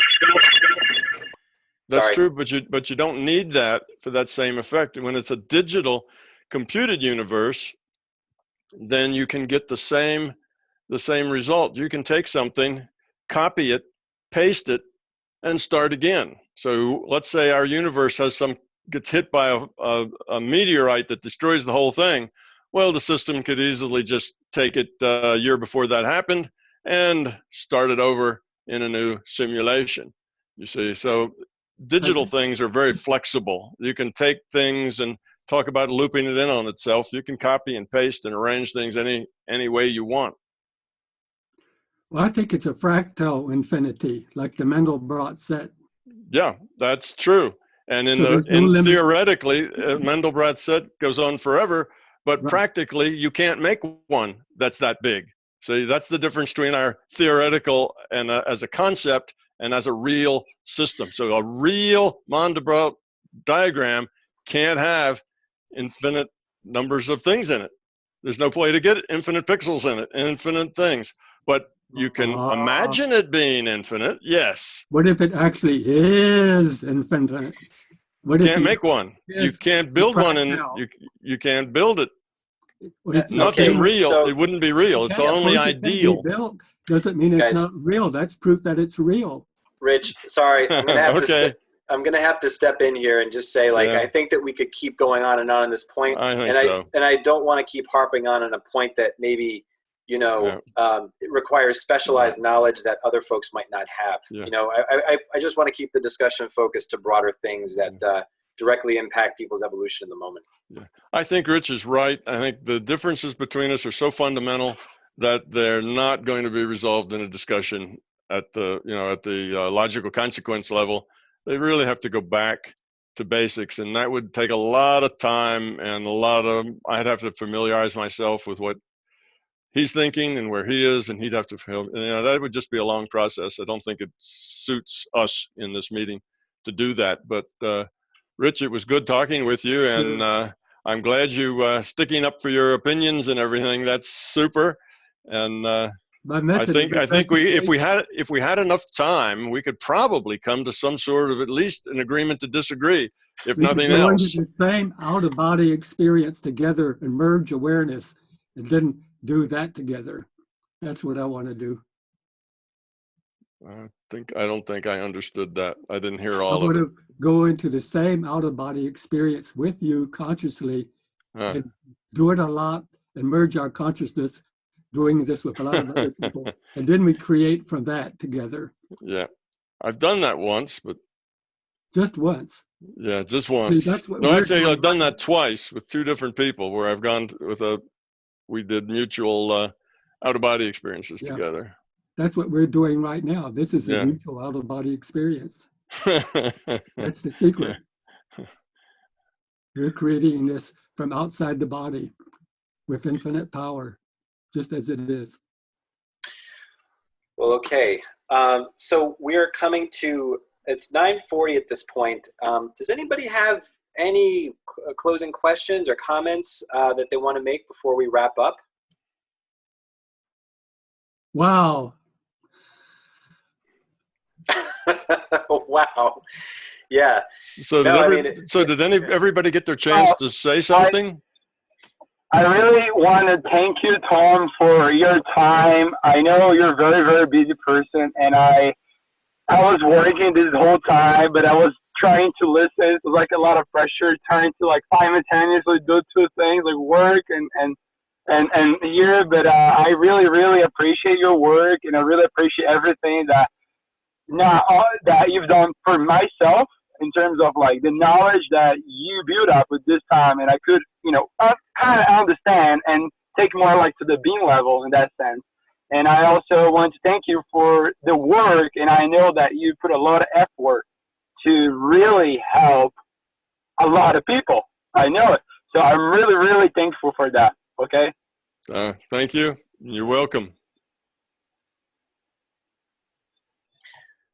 Okay, perfect. Thanks, Philippe. And anybody else? Mariana, have you asked a question? No, I haven't asked a question. Do you have? Now that you ask me, I was one. It's a very simple question, but what's like the importance or the role of breath awareness in the process of being or? Okay, breath awareness. Mm-hmm. Okay, breath awareness is one of the is one technique that people use in meditation. Another technique that works similarly would be a mantra, where they have a sound that they just keep repeating in their mind. That's a different one. Sometimes people use optical things, where they'll trace a mandala with their eyes or watch a candle flicker, those kinds of things. What's going on there, and why the having your intention on your breath? It's a way of filling the mind with non-operative stuff. You see, when you're trying to get the mind to let go of thoughts, let go of operations, trying to get the mind to stop analyzing, to stop jammering all the time, one way to do that is to give the mind a task that is non-operative. In other words, it's boring. It doesn't mean anything. It becomes so rote that you kind of set your mind free. A mantra does that by just putting the same sounds in your head all the time. It's like fluff in your consciousness that has no meaning. And a breathing will do the same thing. You pay attention to your breath. You breathe in and you breathe out, and you pay attention to that process. And pretty soon that just kind of fades into nothingness, which then leaves you in a good meditation state. So the awareness of breath doesn't really have any magical components, other than the fact that it's a way of controlling thoughts in the mind by offering you a non-operative function for your mind to do. And typically it's used by beginners, including the mantras like that too, and the mandalas, all of them are like that. Mostly it's beginning meditators need to do that in order to help them have clear, empty minds, in order to get that point consciousness state where you're just a point of consciousness floating in the void. Eventually, you don't need that tool anymore. So the breath awareness is a tool, like the mantra is a tool to help you learn how to meditate. Once you're a really good meditator, you tend to let it go. You don't have to really be aware of your breath or the mantra or anything else. You just kind of let this reality go, and there you are, floating in the void. It becomes an easier thing. So that's what it is. It's a technique, a tool that we use to help us let our minds relax and let go of all our analytical judging behavior. Does that answer? Yeah, thank you very much. You're welcome. Okay, so I think it's about time that we wrap up here. Tom, did you have any? Oh, Ishta, did you have something? Sorry, I saw Ishta's video come on. Did you have something? I'm unmuting you. No, okay. Oh, yeah. I did, but I don't know. It's totally colder. It's what? It's totally fine to wrap up. It was really lovely having you here, Tom. I really enjoyed it. Well, thank you. Yeah, no, this has been really great. We've gotten a lot of positive feedback from people that are just messaging me here and there. Yeah, really wanted to thank you for your time, Tom. You're always very generous with it. And as a public figure, especially, that really means a lot. You know, it shows that you really care about the work that you do and the people that you work with. What else is there? Yeah. That's all the meaning. That's where all the meaning comes from.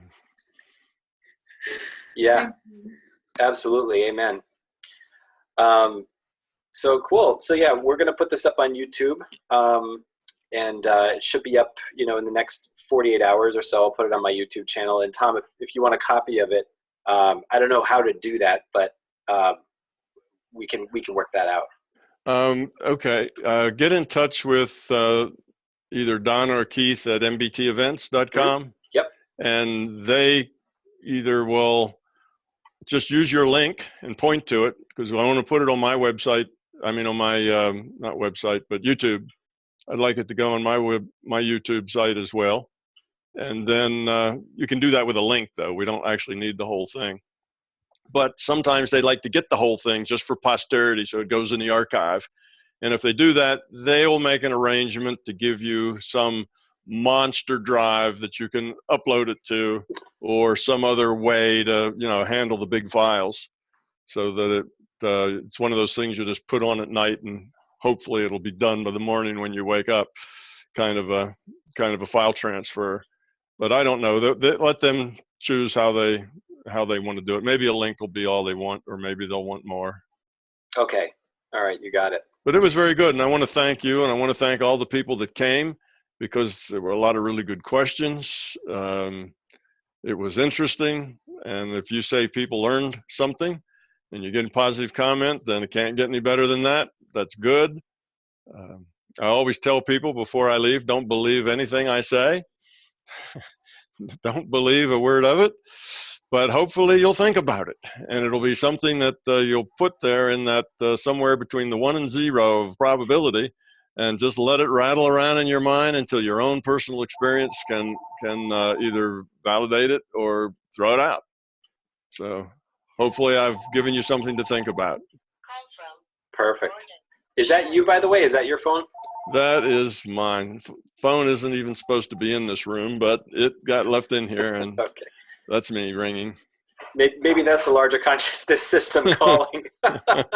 Could be. Okay. Perfect. Well, thanks, Mike, for putting it all together. All right. Have a great night. Okay. We'll see you later. See you. Take care. Thanks, Bye. everybody. Thanks. Good night.